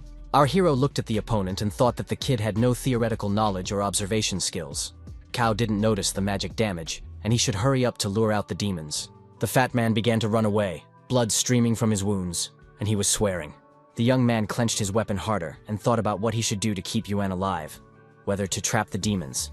The demon realized that using such a pawn would most likely not work, and a swordsman with improved artifacts would not be able to defeat the priest. He was using Cao in his dark deeds, and thought about catching Knight anyway. The demon remembered Huang Xiaofeng, who had fixated on Lin's invincibility and decided to act through him. The monster needed our hero to agree to work for him, and there would be a cool addition to his master's army. Cao's eyes burned like a madman's. He smirked caustically, and the demon thought about how he liked the second option best. And Yuan didn't stop. He laughed like crazy and tried to attack our hero. The villain shouted to Knight about whether he was surprised, and added that the real test was beginning. But our hero was absolutely calm. He stared intently at the kid and regained his health. This disliked Cao very much. He was so angry that he clenched his teeth and his face turned purple. Lin looked intently in front of him and asked Yuan. After all, he wasn't real, but an abyss demon. The kid yelled that the Alliance professionals were on their way here, and he didn't have time to waste on him, so the guy needed to hurry up and die. But the young man slung his weapon behind his back, put his other hand in his pocket, and looked at his opponent with a smile. The abyss demon through Cao told him that he could choose the best option to join them. Our hero looked at his opponent closely and smiled, and thought to himself that he had been caught, and then asked if he was proposing to join them, and asked what benefits the demon of the abyss could offer. And Yuan began to ask if one sentence was still not enough for the guy, and raised his hands up and then asked if the guy could see the power of the abyss, and the guy remarked that it was very powerful and it was interesting. Lin asked if Huang Xiaofeng's opponent knew Huang Xiaofeng, for he had refused his comrade's invitation, and even gave them a good telling off. Cao replied that he had personally invited him, but the brat didn't understand what he was being offered and dared to insult the power of the abyss. Our hero clarified whether the kid had given the fool a chance, but it was all for naught in the end. And indeed then, when the demon of the abyss came to Huan, he sent him out the door. Yuan grabbed his head and said that it was ridiculous and asked if Xiaofan didn't know his limits. The young man thought about the fact that it was very likely that Huan wasn't hiding or lying about anything, and this demon's intelligence was most likely on the same level as his own. Knight said that if the guy got the power of the abyss, he'd still give himself away and become a target for the Alliance hunters, and added that they'd better give it to him, and added that he had already gained the trust of the Alliance and could quickly rise to the leadership, secretly plunge humanity into chaos and destroy the damn world. Yan asked why the young man wants to destroy the whole world. Isn't he a popular personality? And Lin replied that Lulis are all hypocrites, and added that his parents died because they were weak and no one protected them, ignored them, and his mom and dad distracted the monster so they could survive but were brutally killed. Knight said professionals exploit the weak. There is no justice among people, only greed and selfishness, and added that everyone deserves to die. The opponent stared intently at the guy. Tears came to his eyes and he began to agree with our hero's words. He began to inflate like a balloon and screamed that he could feel the young man's pain. A monster came out of Yuan and started telling the guy to come and join the Abyss family, and he would give him the supreme power of the Abyss. The monster smiled and said that it was better to destroy this garbage world together. The young man spread his hands apart and waited for the Abyss demon to give him the power he held in his hands. And he began to call for the blade of moonlight very quietly, so that the demon would not hear. He then smiled and began to talk about the destruction mode being activated. The guy wanted to use his skills and clutched his weapon harder in his hands. The monster opened his eyes wide. His pupils narrowed greatly and became like dots, and he asked Lin if he was playing with him, acting honestly. The guy began to attack his opponent. A notification alerted him that his damage was increasing by 50%. But he wasn't going to stop and use the skill Reverse Starlight, Fall into Hell. The demon's health level was rapidly decreasing, and it began to scream and fall down. Our hero realized that a damage boost had been received and began to summon the skill Reverse Surge of the Blue Sea, the Sea of the Dead. The Abyss demon's health was at its minimum. It was in a burning state, and its attack power was greatly reduced. Therefore, the young man had no intention of stopping. He continued to attack. The monster yelled that this was insane and asked what was wrong with this man. why he was doing so much damage. The guy applied the skill reverse divine healing art, Calamity, and the Abyss Demon was subjected to the bleeding debuff. He thought about the fact that it was no wonder Yuan couldn't defeat Lin, even with the power of the Abyss. He realized that no one could defeat him, and mentally begged for help. Knight asked the monster if it was running away, and added that it had revealed its true form, and couldn't rely on its shadow copy. The Abyss Demon screamed. He was surprised that the guy knew of his abilities from the beginning and had set a trap, sacrificing himself to capture his true form. Our hero's eyes burned with fire, and he calmly spoke of the fact that this was indeed the case. The monster used the Abyss hand skill and shouted that Lin was a traitorous person and he would fight him as hard as he could. He looked at the guy with hatred and yelled that he had already exhausted his blitz. Indeed, the young man's level of health began to decline rapidly. And then the Abyss Demon used the new skill Abyss Claw, and wryly remarked that he would watch the young man dodge it. The monster got very excited, laughed merrily, and noticed that the guy had fallen into a trap. But Knight replied that it was the end, but only for the Abyss Demon. His health level began to increase while the monsters rapidly decreased. Our hero used the reverse healing skill, but calmly glared at the enemy, and that one rapidly began to fall down and his health level was already at 0. After a while, a system message appeared, notifying that the Abyss Demon had been killed. Lin received a blade of moonlight, which begins to absorb the remaining soul of the Abyss Demon. The guy picked it up and thought about the fact that in real battles, experience doesn't accrue. But now he knows how weapons grow and improve in quality by killing the demons of the Abyss. The young man wondered if they could only improve with the souls of Abyss Demons, or if they could absorb the souls of any creatures. The guy yelled what just happened. The girl replied that she didn't know. She couldn't see anything clearly. They called for professionals as someone was lying on the ground. Someone said that the city's pro-patrol service had already been notified, and they would be here soon. And Knight thought about what the Alliance should be told. That the growth weapon had absorbed the soul of an Abyss Demon. He heard the patrolman yell at him to take off his gear and drop his weapon on the ground, and the guy was just getting ready to leave. The man shouted for him not to move, put his hands behind his head, or else they have the right to attack him immediately. Our hero let the weapon out of his hands and said he would do their bidding. He was completely calm. The young man used a skill, a mild paralyzing influence, and the patrolman apologized, discharged his weapon, and remarked that the guy would feel no pain, and it was standard procedure. Handcuffs appeared on Lin's hands, and he thought about the fact that the professionals in front of him were responsible for maintaining security in the city, and it was not worth creating a conflict with them. Other patrol officers were checking for signs of battle at the scene, providing medical care, requesting information, and reassuring residents. The young man looked around and realized that the people who had arrived were doing their jobs. One of the men ran up to the man in charge and reported that he would find a badly injured human student. He was unconscious, but had traces of Abyss power, and was probably a corrupted Abyss Demon. The team leader couldn't understand anything as the corpse of the Abyss Demon was found. The man noticed a level 20 Abyss Demon covered in sword wounds, obviously killed by the longsword professional they had just apprehended.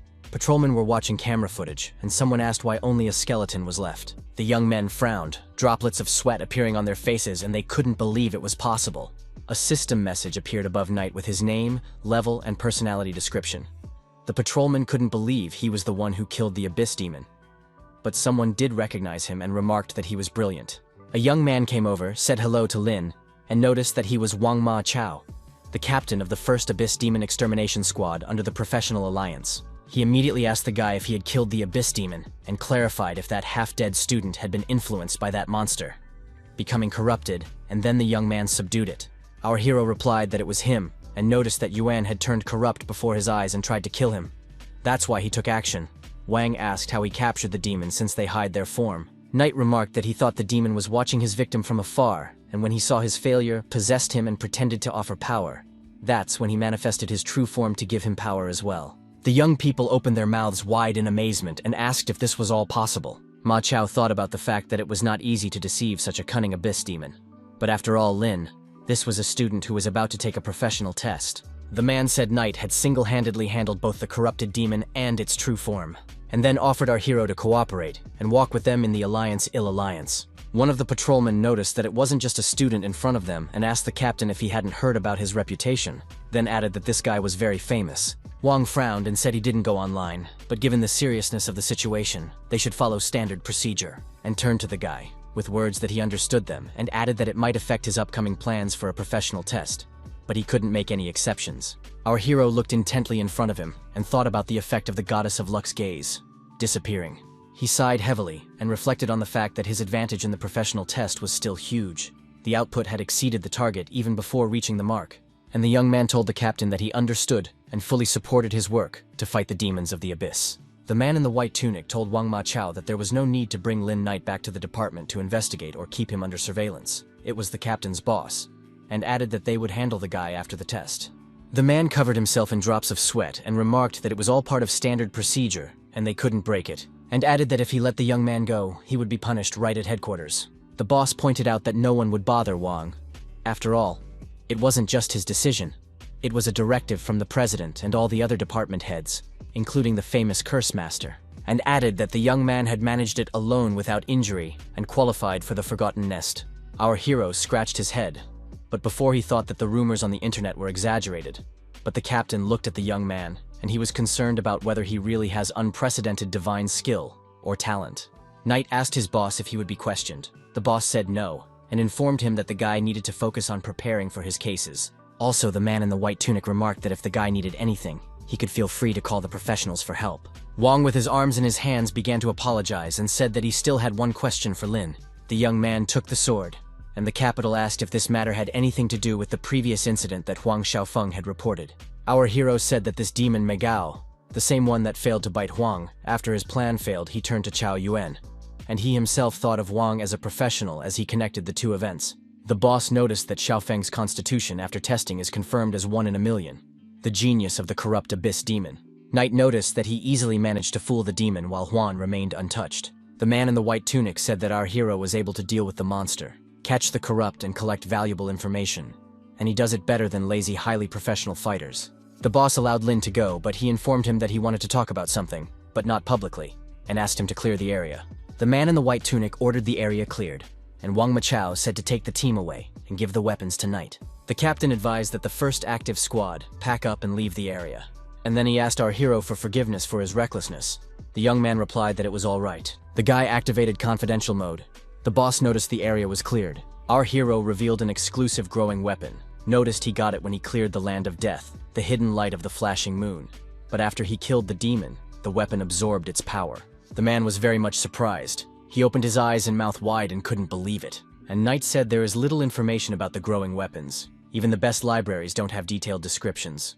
And added that he wanted to ask if a growing weapon could increase its level after killing an abyss demon in the real world. The man noted that finding such a weapon is comparable to finding a needle in a haystack, and 3 such weapons have been found since the Union.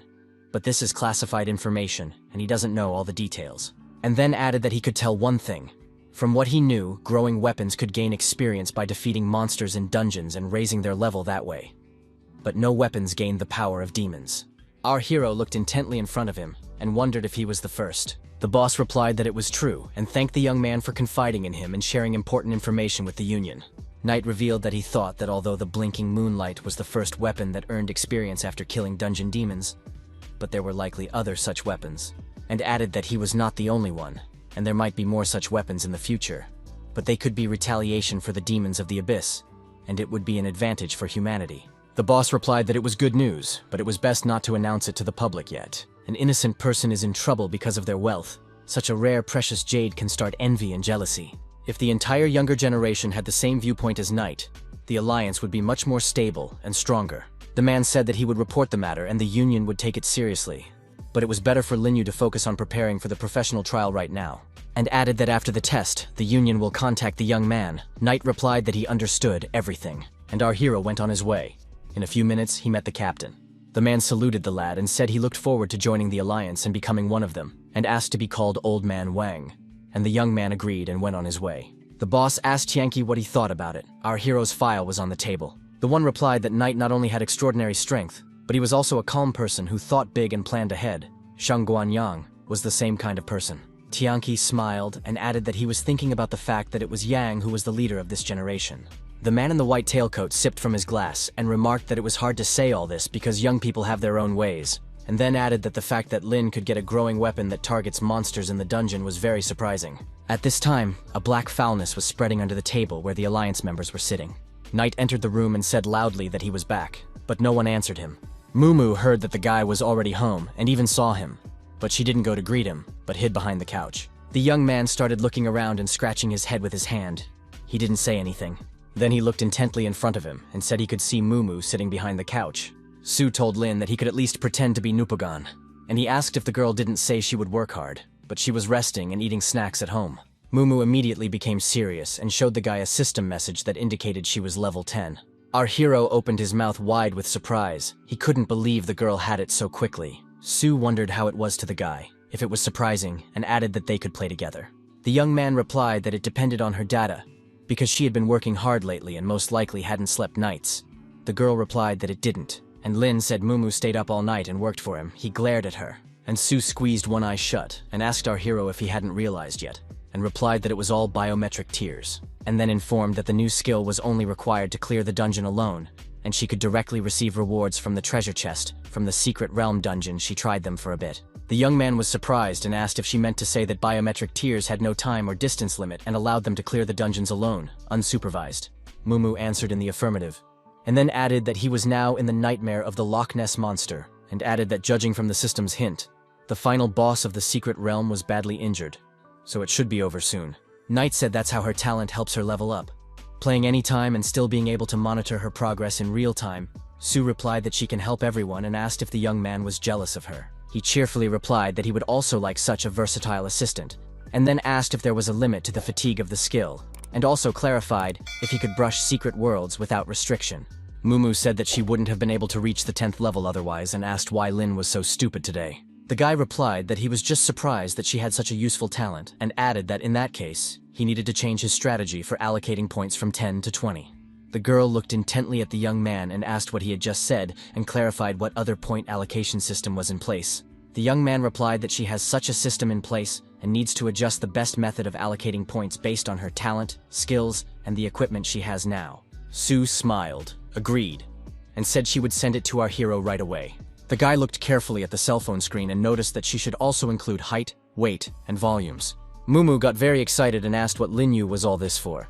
He replied that it was to better assess her skill stage, and then added that her scores would directly affect the properties of the biometric tiers, from which she would have more advantages. The guy said that in low-level battles, it didn't matter if you won against a small monster, but in high-level battles, small details decided everything. Even a small difference in attributes could change the outcome. Sue said she knew all that, but what did her measurements have to do with it? And then asked that he forget the whole thing and wait a minute. Knight also asked if Bai wanted to change jobs, and asked Mumu if she could provide the data as he was uncomfortable asking such a thing, and added, if she doesn't want to give them, that's a personal matter for each person. The girl frowned and asked the young man if he wanted to know other people's data. The guy held his head up, drops of sweat appearing on his face, and noted that he just wanted to help his co-commanders gain an advantage. She sat with meters in her hands and wondered if this wasn't just a piece of data, if there was anything more important than getting stronger. Sue remembered her childhood, and thought about the fact that they had been together since childhood, and Lin had seen everything long ago. The girl blushed and thought about the fact that she was a little pissed off about whether or not she had to give exact measurements. She started taking measurements of her breast circumference and looked at the numbers and thought about how it was still 80B, and she had been drinking so much milk and nothing had grown. Mumu clenched her teeth and wondered if Knight would use this to make fun of her. She grabbed herself with her hands on her head and said that when she had her checkup, she was lined up to 80 degrees Celsius, and if the young man finds out about everything, how will she be able to keep her face in the future? And Sue made the decision to use data that wasn't hers, because it's the same as hers, and no one will know anything. And the girl thought her pink assistant was done with the dungeons and called out to her. That one showed up very quickly, and Mumu started taking measurements, while asking that she let herself be measured.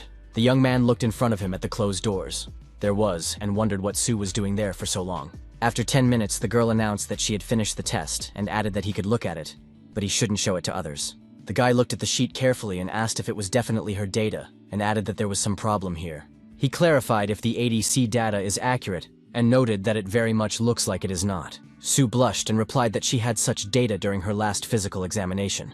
Lin calmly said, if the data was wrong, their strategy would be useless.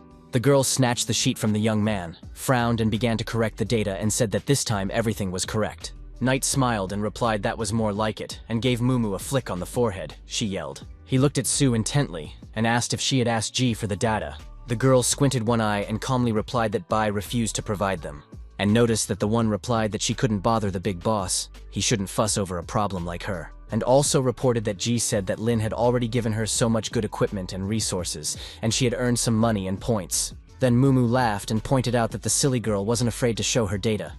but because she thought attribute points were useless. But she still gave her medical research data. Knight held his head and said that if it wasn't for Bai, he would have thought she was trying to lure someone else, and then added that from what he knows about her, the girl really doesn't want to bother others and is afraid they'll think she doesn't trust them. The guy took Sue's phone and began to transmit data to himself, and remarked that they should help Bai since she was very talented. Mumu wanted to say something to the young man about Ji's talent, but he turned his head to the side and was very much surprised. Pink assistant Mumu said that the system sent a notification that her mistress had gotten the new skill soul summoning bell, which could summon spirits for battle. Knight was very much surprised and asked if that one could also summon. He clarified they don't all play Matryoshka doll. Sue wagged her finger and replied that it was not the same thing, but completely different. She stated that the ability to summon spirits can only be used in secret dungeons. Unlike Mumu, it cannot be summoned in reality, and if a spirit dies, Sue can be revived. The girl spread her hands apart and said she didn't know about the rest, as she hadn't tried it yet. The guy replied that he understood her now. He snapped his fingers and remarked that the celestial system was unnecessary, and suggested we go to the dungeon to check the effects. After a while, the young men were near a secret dungeon called the Lizardman Tribe. A system message appeared in front of them with its description and complexity. Mumu asked Lin in surprise, wondering if he had changed his weapon into knife form. The young man looked at the girl and replied that he could let her try it. Sue didn't refuse such an offer, and her pink assistant stood back and admired.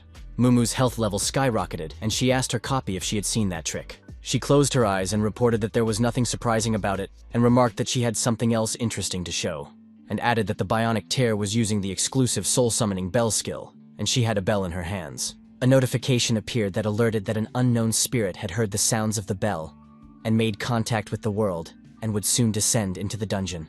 Our hero stared intently before him, and opened his eyes and mouth wide with surprise. It became very noisy. This is how the spirit began to approach them. Dust flew in different directions. A system message appeared, revealing that the spirit of the giant guardian tree had already descended.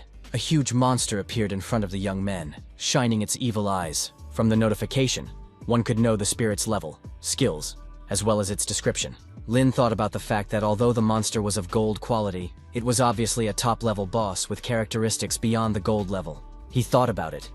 If Mumu leveled up later, she would be able to summon bosses even stronger, of the appropriate level. The guy realized that the spirit summoning bell was similar to the item for summoning a curse master. Knight realized that the girl's talent allowed her to summon Big Brother from the start without any restrictions on recharge time. He looked at Sue and realized that this could be considered a half-divine level talent. The young man put his hand to his face and shouted for the girl to hurry up and check the spirit. She turned her head, smiled, and replied that she would follow the young man's instructions. And Mumu shouted to the guardian tree to go ahead and eliminate those lizards. Not far away from the monster were several small but very agile monsters. They were jumping and crying. The spirit began to regard them. Greenish smoke dissipated from his eye sockets, and he called his opponents ants. Those were indeed small, but the guardian tree didn't think long and began to attack them with a heaven strike. There was a very violent explosion, and a blaze appeared, which illuminated the whole area. The spirit used his skill, dealing heavy damage to his opponents and creating a shockwave that deals a second blow after the first one. The giant tree giant looked in front of him and told the opponents to rest in peace. Our hero squinted his eyes and thought about the fact that Heaven's Strike reminded him of that Goblin King's skill. He realized that this giant's attack range was much wider and the damage was much higher. The guy asked Mumu if he could try to fight against him, and she was very surprised by the question. Ta replied that the giant is now his co-commander, and he can't just sit back and relax as there is another boss ahead, and this is a good opportunity to see the tree guardian fight alone. But the young man smiled and stated that it was just about bionic tears. Sue covered her pink assistant, who opened her eyes wide and declared that she was refusing. Knight opened his eyes wide and wondered if she couldn't be revived, and then said that it didn't matter, and let the guardian tree be around until the next zone. The head of the lizardmen would rather believe in the Wood Bro's skills, and added that he would handle the rest himself. And our hero pushed himself off the ground, jumped so high that he jumped over the tree guardian, who was surprised. The guy attacking the lizard very hard, his health level was rapidly decreasing. Lin thought about the fact that there was no critical strike, and he couldn't kill his opponent with one basic strike. The young man couldn't think of anything better but drew his weapon. In a few seconds he had killed the lizardmen guardian. Sue opened her eyes wide and told Knight that the damage from his base strike was so high. The young man thought about how it looked like the spectral lunar hue had gotten a lot of bonuses, and because he used to strike at long range, changed the numbers on the healing skills. The guy was well aware that the advantage of the spectral moonshade was that the higher the attack speed, the greater the bonus. He concluded that this only applied to normal monsters, as the angelic ghost completely ignored physical damage and needed to rely on reverse healing skills to quickly defeat enemies.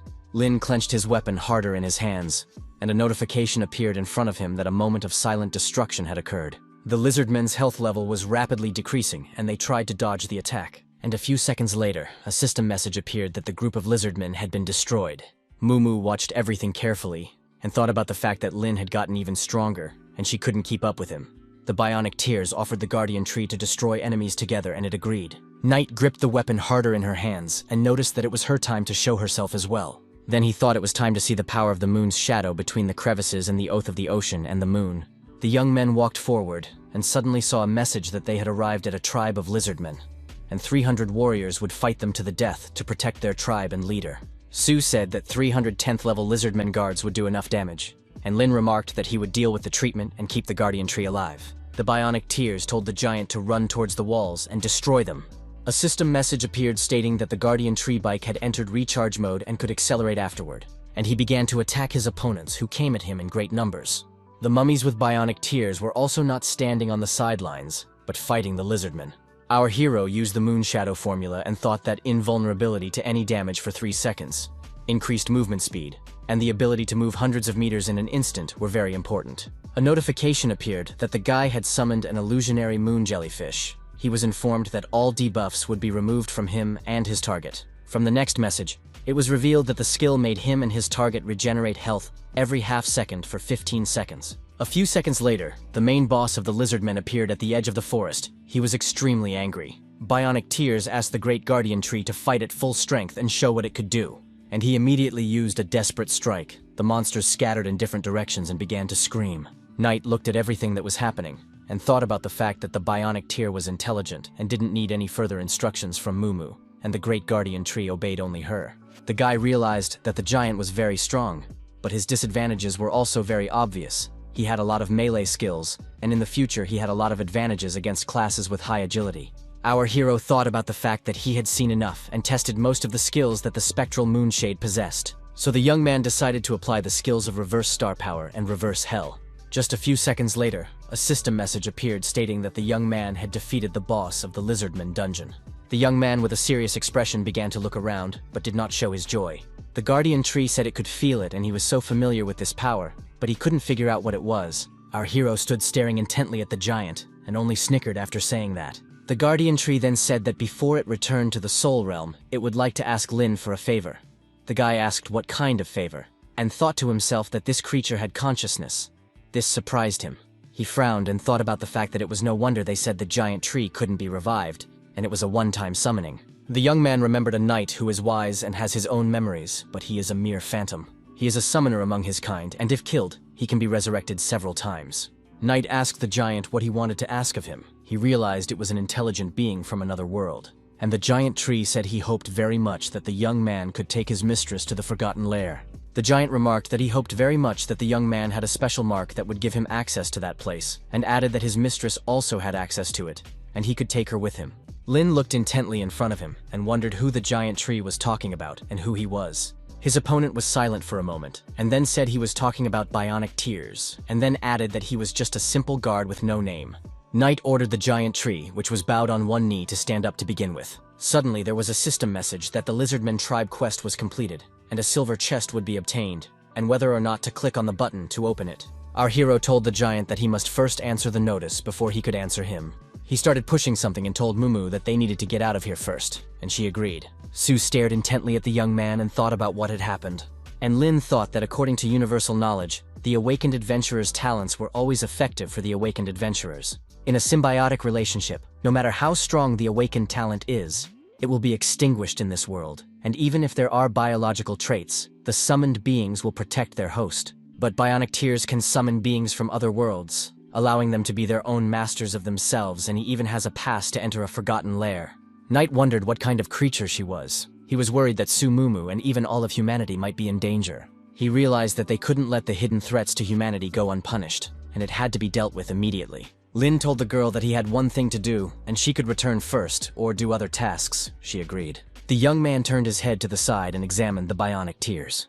Mumu saw all this, opened her eyes and mouth wide, and then asked if something was wrong. The guy looked at his cell phone screen and replied that he was fine, but he needed some time and wanted to warn her about it beforehand.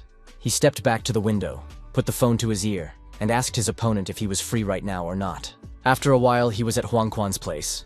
The man asked what had happened so urgently that he needed to talk to him in person. Our hero said he was a high-ranking employee and must know he had enough qualifications to make it into the Forgotten Lair. Huan smiled and replied if the guy wanted to ask why no one had informed them about this dungeon. The young man remarked that this was one of the questions and clarified if the man was worried that it would affect his thinking and wanted our hero to take a professional test at the beginning. Quan sighed heavily and said that it was one of the reasons, but noted that he could tell him. The man was silent for a while and informed that Lin might not know how complicated that dungeon was, and added that it was a dozen times more difficult than the secret world dungeon Knight had encountered before. The levels of even the smallest monsters starting at Diamond, many participants unable to escape and eventually dying. Huan noticed that geniuses who have been granted the right of entry are still afraid to use it, and our hero noticed that it's because the equipment and skills are above Diamond level. The man replied that it was indeed true, because only legendary level equipment could defeat the boss, and if someone went through it alone, they would receive mythic level equipment and skills. The young man thought about how everyone was worried about him getting cocky. He thought about it. If he was like Huang Feng, thinking that his talent and strength were invincible, and madly rushed over there, he would die immediately. The guy rested his beard in his hands and asked what level he needed to enter that dungeon. Quan replied that the 15th and that was the minimum requirement, but he advised waiting until the 20th, synchronizing all equipment and skills before planning to go there. Knight smiled and told him to be sure. He wasn't that reckless since the dungeon was so important. He would prepare himself properly and treat it like a professional test. The man remarked that there was another reason he wanted to talk about it, and said that most of the Alliance's forces had recently been focused on tracking down the demons of the Abyss, and added that they had gotten cocky and Knight had almost gotten caught by them. Huan added that a fallen white jester had recently appeared, and they had also learned that the demons of the Abyss had infiltrated the Alliance with many spies. Quan said that they would definitely do something about Jiang Cheng, and the adventurers should not let the tragedies of the past happen again. The man advised that there may be some changes in future events, and for Lin to follow up on their further notifications. Knight didn't understand anything, and his opponent talked about how the Alliance had announced that they might lock down the entire city just in case, and there would be a purge of internal personnel. They were looking for those with a penchant for corruption. Huan stated that a professional test is coming up and they can't let these rats influence the candidates. That's why they don't publish the news, so as not to cause panic. And added for the young man not to worry about the demons of the Abyss, but to focus on his studies, and pointed out that they were in control of the situation. Even if someone infiltrated the staff, they would handle it. The young man sipped from his glass and said he had another question. The guy thought about the fact that if the awakened talent of a professional belonged to the summoning type, and the summoned beings came from another world, was there a chance of betrayal? Suddenly the man said calmly that no, there was no such chance, and there was a pause in the room. Our hero looked at his opponent and opened his eyes wide. He was very much surprised. And Huan said the young man knows that awakened talent is symbiotic with professionalism, and noticed that this power develops inside everyone. It is like the most important brain, living and dying with them. It is the most reliable ally. The man reported no matter what he calls for or what world he is from, it would not be life-threatening to a professional. Huan emphasized to our hero that the creature still unconditionally obeyed its master. Quan revealed that they had tested this in battle. Even high-level control abilities that could influence the thoughts of others could not make the summoned attack the summoner. The boy thought for a moment and asked what would happen if an abyss demon was summoned. The man replied that it wouldn't happen, and said that there were such talents in the Alliance. The demons of the Abyss summoned by him not only would not call people to join the Abyss, but would join the forces of the Abyss and become informants. The man fixed his glasses and asked if Knight had awakened such talent or someone else. The young man replied that it was his girlfriend and co-commander. Lin frowned and spoke of how the girl's talent had summoned a creature from another world, and it sensed that it had permission to enter the Forgotten Nest, and asked to go there together. Huan rose from his seat and wondered with surprise if the creature also had permission to enter. The boy hesitated and replied that the spirit spoke of something that was there, but he wasn't quite sure about it. The man looked out the window and remarked that he would not betray his friend, and thus him, and said that the young man could have him, but it had to be reported to the Alliance. Quan reported that his friend, a promising big shot, and if the Alliance confirmed that the creature was summoned by an awakened talent, they would not restrict its actions in human-populated cities. He smiled and added to assure Knight that the Alliance would not investigate his girlfriend, but rather such people were valued and their development supported. Our hero clenched his hand into a fist and thought about being calm. while he thought about how he didn't like being tense and realizing he wasn't in control. The man looked at the young man and asked if he had asked everything he wanted to ask, and said he wanted Lin Ye to ask a question as well. Took a folder from his desk and said that he had an autopsy report on the Abyss Demon, and according to the conclusion, the true cause of death could be a prepared magical attack, and added that the Abyss Demon looked like it had been burned to death. But its cells and organs were actually exhausted and atrophied, and its functioning was gone all at once. Huang noted that it was similar to the effects of the old paraquat and clarified that maybe it was Knight's awakened talent, the poisoned milk technique. The guy picked up the paperwork and thought about the fact that the medical examiner was a professional, had fully analyzed the effects of the reversal treatment, and answered the man's guess. Quan laughed merrily and said that they had even argued about it for a long time, and added that they wondered if Lin had injured the Abyss Demon. Some experts believed that the other pro had already injured him several times. Let the guy take the advantage of the situation, the man added. Then they argued about whether the deed would be credited to him. This surprised the young man, and Juan was surprised that the man didn't know about the rewards for the demons of the Abyss. He revealed that the Alliance rewards every professional who killed an Abyss Demon, and told the lad to wait for the award ceremony and get the award he wanted, and added that the young man could specify the items he wanted. Our hero thought a little and asked if he would send him information as to what items were needed. The man answered in the affirmative. Lin stood up and said he would go back to his place as he had to take his comrades to the dungeon. Swan moved closer to the young man and wished him good luck on his professional test. Then he clenched his fist and added that the boy would take first place and bring glory to the whole city. Knight replied that he would do his best, and then asked if the man had bet on him, and the man only laughed. That same day after lunch, Lin saw Bao and started calling out for the girl as he knew she was looking for him. She looked at the guy and said that she had already made her decision. She had a folder in her hands, and Cao noted that it had all her data and information in it. The guy was thinking about how he hadn't expected the girl to trust him so much, and he couldn't let down her sincerity.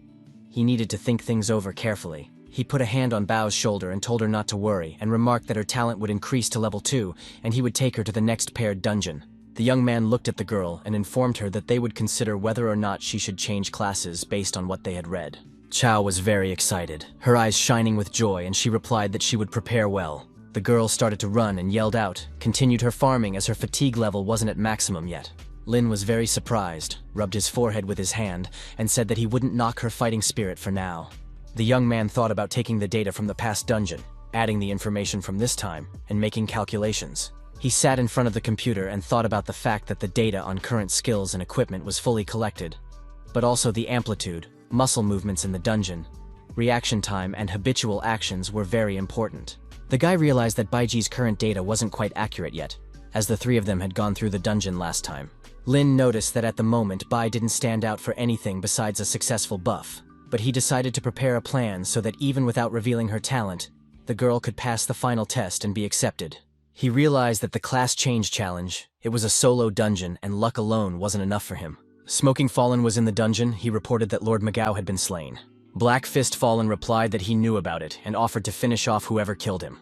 There was another dude standing off to the side and also asked if they would finish off Magao's killer. It was Cardboard Fallen, who noticed that there were pro-Alliance spies everywhere right now, and it was worth it to reveal the power of the Abyss. He would be immediately surrounded by a mop-up squad. He approached the girl, her name was Lissa, and added that the bald man was clumsy and unwieldy, and he got angry at these words. The girl noted that she was most concerned with who the Lord would appoint as commander, and asked if she needed to do that assassination mission that had been talked about earlier. The man with glasses, who was sitting a little further away, replied that no one had cancelled the assignment. Black Fist frowned and remarked that they didn't need to act themselves, but all they needed was a little intervention, and there was no point in stopping because of Lord Magao's death. Smoker laughed and noted that they just need to add one perfect ingredient to the final challenge dungeon, the Inhuo incident, which when activated instantly raises the difficulty level to catastrophic and summons a boss. Baldy asked why the Lord was using such a valuable artifact and asked what would happen if they all attacked together. Would they fail? He was immediately called an idiot and informed that no one in the Alliance would just let him through to the target of the assassination. The young man stared at Black Fist and said that he was so eager to ruin himself. Lissa asked the guy not to get mad and asked the card player to understand this egghead. She frowned, squinted one eye, and added that the bald man had always been a little slow on the uptake and just liked to act out, and asked why he was always teasing him. The card player replied that he couldn't tolerate fools, especially if he had to work with them. And Lord Magao had dragged the bald man into their team, and it was going to backfire sooner or later. And the bald man suddenly rose from his seat to the surprise of all present, bowed and asked for forgiveness. Smoker told him not to apologize and pointed out that he was stronger than Card Player and could do much more. As the green mist suddenly began to rise up, the fox looked at it in surprise, even opening her mouth in surprise. The young men immediately rose from their seats, and all began to greet the gentleman together. Thoth said that Matao was dead, and he would appoint a new demon of the abyss to command them, as well as one fallen one for support. And noticing that they had already heard the name of the fallen man, he was quiet for a bit, and said it was the White Jester, a smoker who was kneeling down and said they had certainly heard the name, and added that White Jester not only destroyed more than a dozen high-level professionals, but also massacred a club where there were ordinary people, more than 1,000 killed. These were his achievements. The gentleman was very much surprised, and then inquired if they were not glad to see him come. Smoker replied that he recognized White Jester's power, and remarked that what he was doing was endangering their lives, and added that he would refuse any operations if he arrived in Jiangcheng.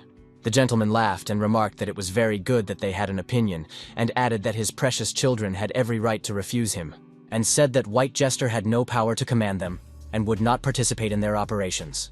And he would arrive in the city to take over their previous assignment, to kill Shangguan Yant. And he also added that the Abyss Demon would also have their backs on their new assignment. The Lord said to bring Huang Xiaofeng to the dungeon, as he was an outstanding fallen, and would be their trusted ally.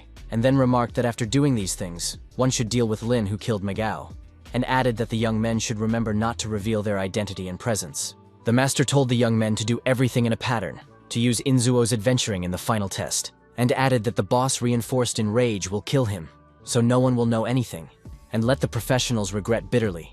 Smoker informed the Lord that he knew Lin had killed Lord Megao and asked if he was really worth spending an artifact that could permanently bring diamond-level gear for his sake. Black Fist laughed and remarked, "When they all get their diamond gear, the Lord will be able to kill anyone." The Lord listened as the guy with glasses said that even if Knight was able to kill Lord Megao, after all, he was only level 12, and then added that that guy's threat level was probably no higher than Shangguan Yan's. The spirit reported that the pathetic alliance of professionals was hiding everything, but he still got the information he needed, and noticed that Lin had gained admission to the Forgotten Nest, and his life was more important to the top brass than the head of the sect. He smiled wryly and noted that everyone who was secretly guarding Shangguan Yan had now switched to protecting Knight and remarked, if they all attacked that guy, it was unlikely that they would even be able to injure him. Some of the boys replied that they understood, and the Lord ordered them to complete the task, and he would take them to the Abyss where they would be purified, and continued that after that, they would become true Abyss warriors. But if they failed, they were not yet worthy of receiving the profound power of the Abyss. The young men knelt before the master and said with one voice that they would not fail, and would definitely carry out the order.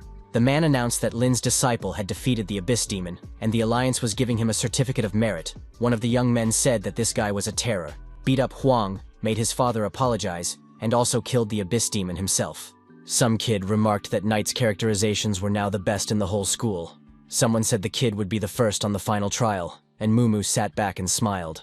Suddenly, the girl's expression changed as she listened to the various gossip voiced by the students. She suddenly realized that Lin was facing danger, and hadn't told her anything. She hoped that the Alliance could protect the guy, and hold the forces of the Abyss firmly in place. The school principal presented our hero with a diploma, and told the boy that he was the pride of the school, and the hope of the Alliance. The young man thanked him, and remarked that he was not worthy of such words.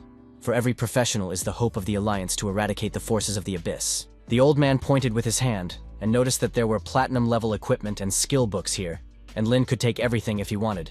The students who were behind him were very surprised. The young man replied that there was no need to take everything as much wouldn't be useful, but thought that the moon shadow and the ancient dragon necklace were important and couldn't be replaced. He also realized that the set of 4 items could not be separated, and the platinum ring had no key property. The guy knew that the gear they were wearing lacked the active skill instantaneous movement, but it still didn't give him a boost. Lin mentally clenched his fists and understood that the characteristics of platinum items were so seductive. The young man scrutinized everything, calmed down a bit, and showed with his hand what he would take. It was the Belt of Inspiration, the Boots of Agility, and the Holy Radiance. The Belt of Enthusiasm, as was clear from the notice, had a unique effect, increasing the healing and shields received. Dexterity boots added percentages to agility, movement speed, and the resulting slowing effects were reduced by 25%. And the book Holy Radiance expends mana to heal one ally with a powerful flash of light, instantly restores a lot of health, and greatly enhances all stats.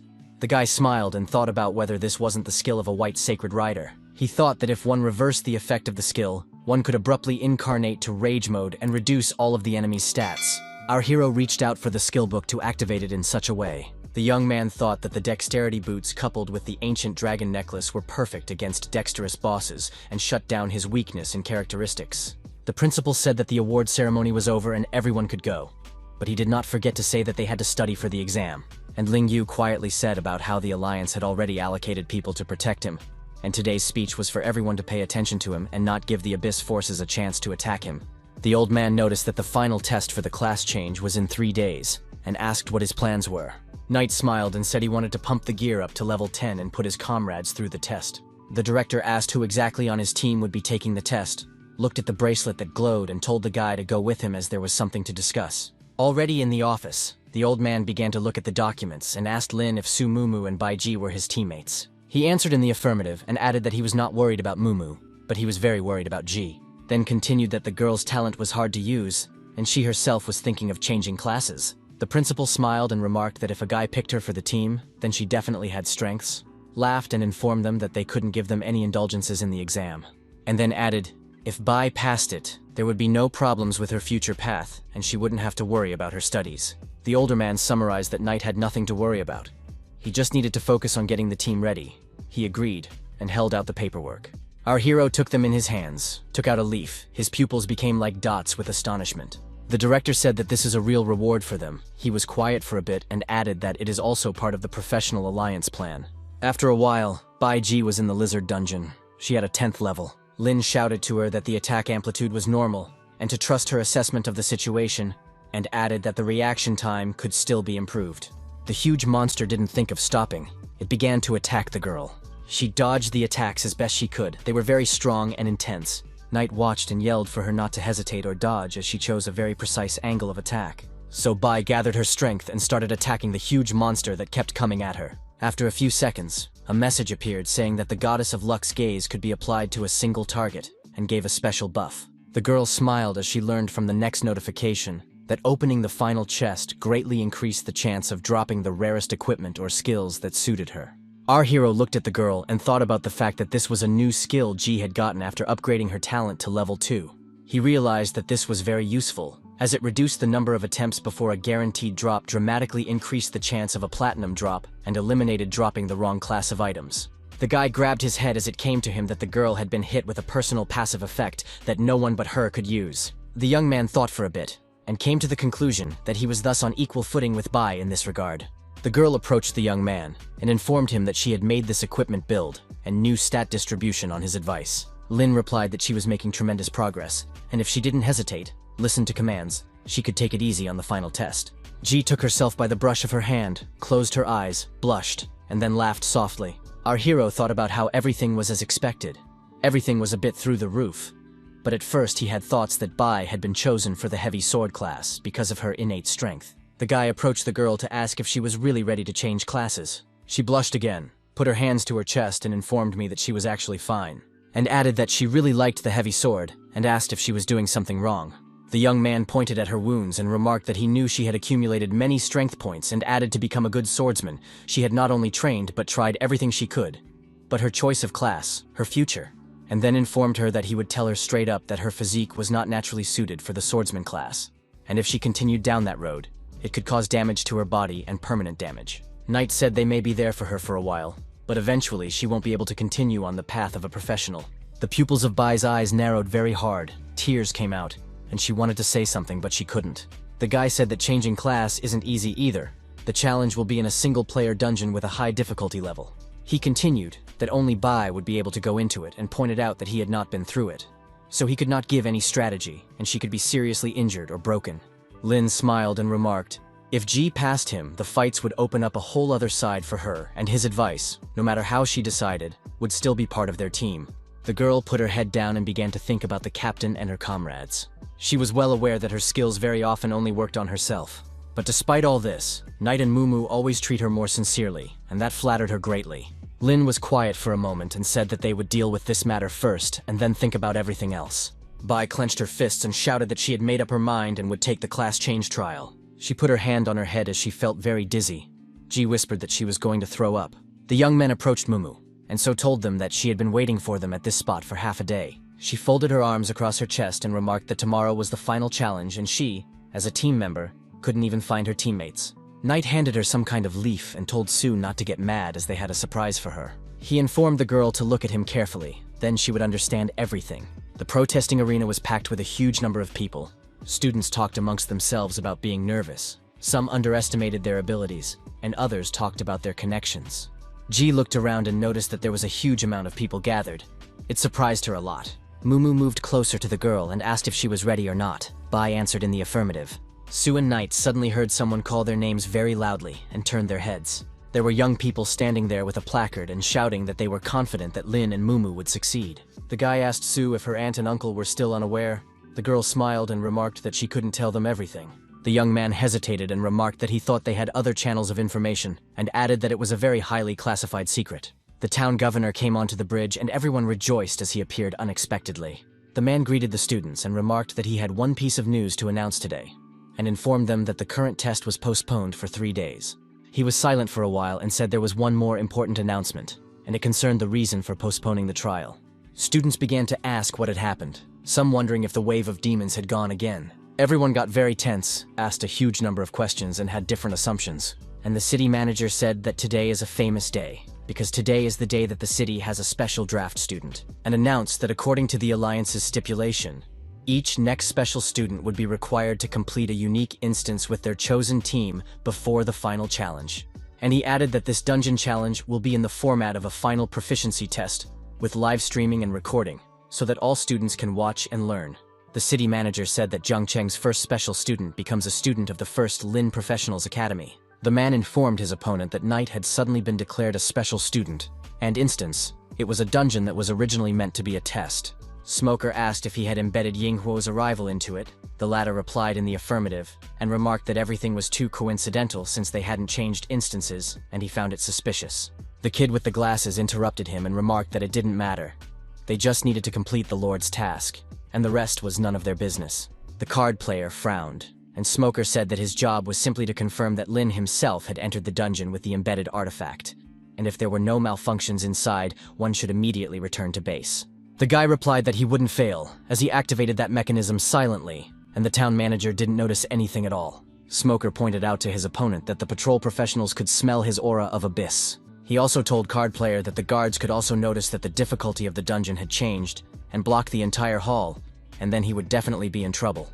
But the kid calmly said he would leave as soon as he had to, as he was keeping a close eye on that side, and added that the target would be entering the dungeon soon, and asked how his companions were doing. Smoker frowned and stated that the dumbass Hequan had handled Huang Xiaofeng and they had the one. He thought for a bit, and added that they still hadn't contacted Bai Ji yet. The card player said that the most important thing for them is to eliminate Shangguanyan.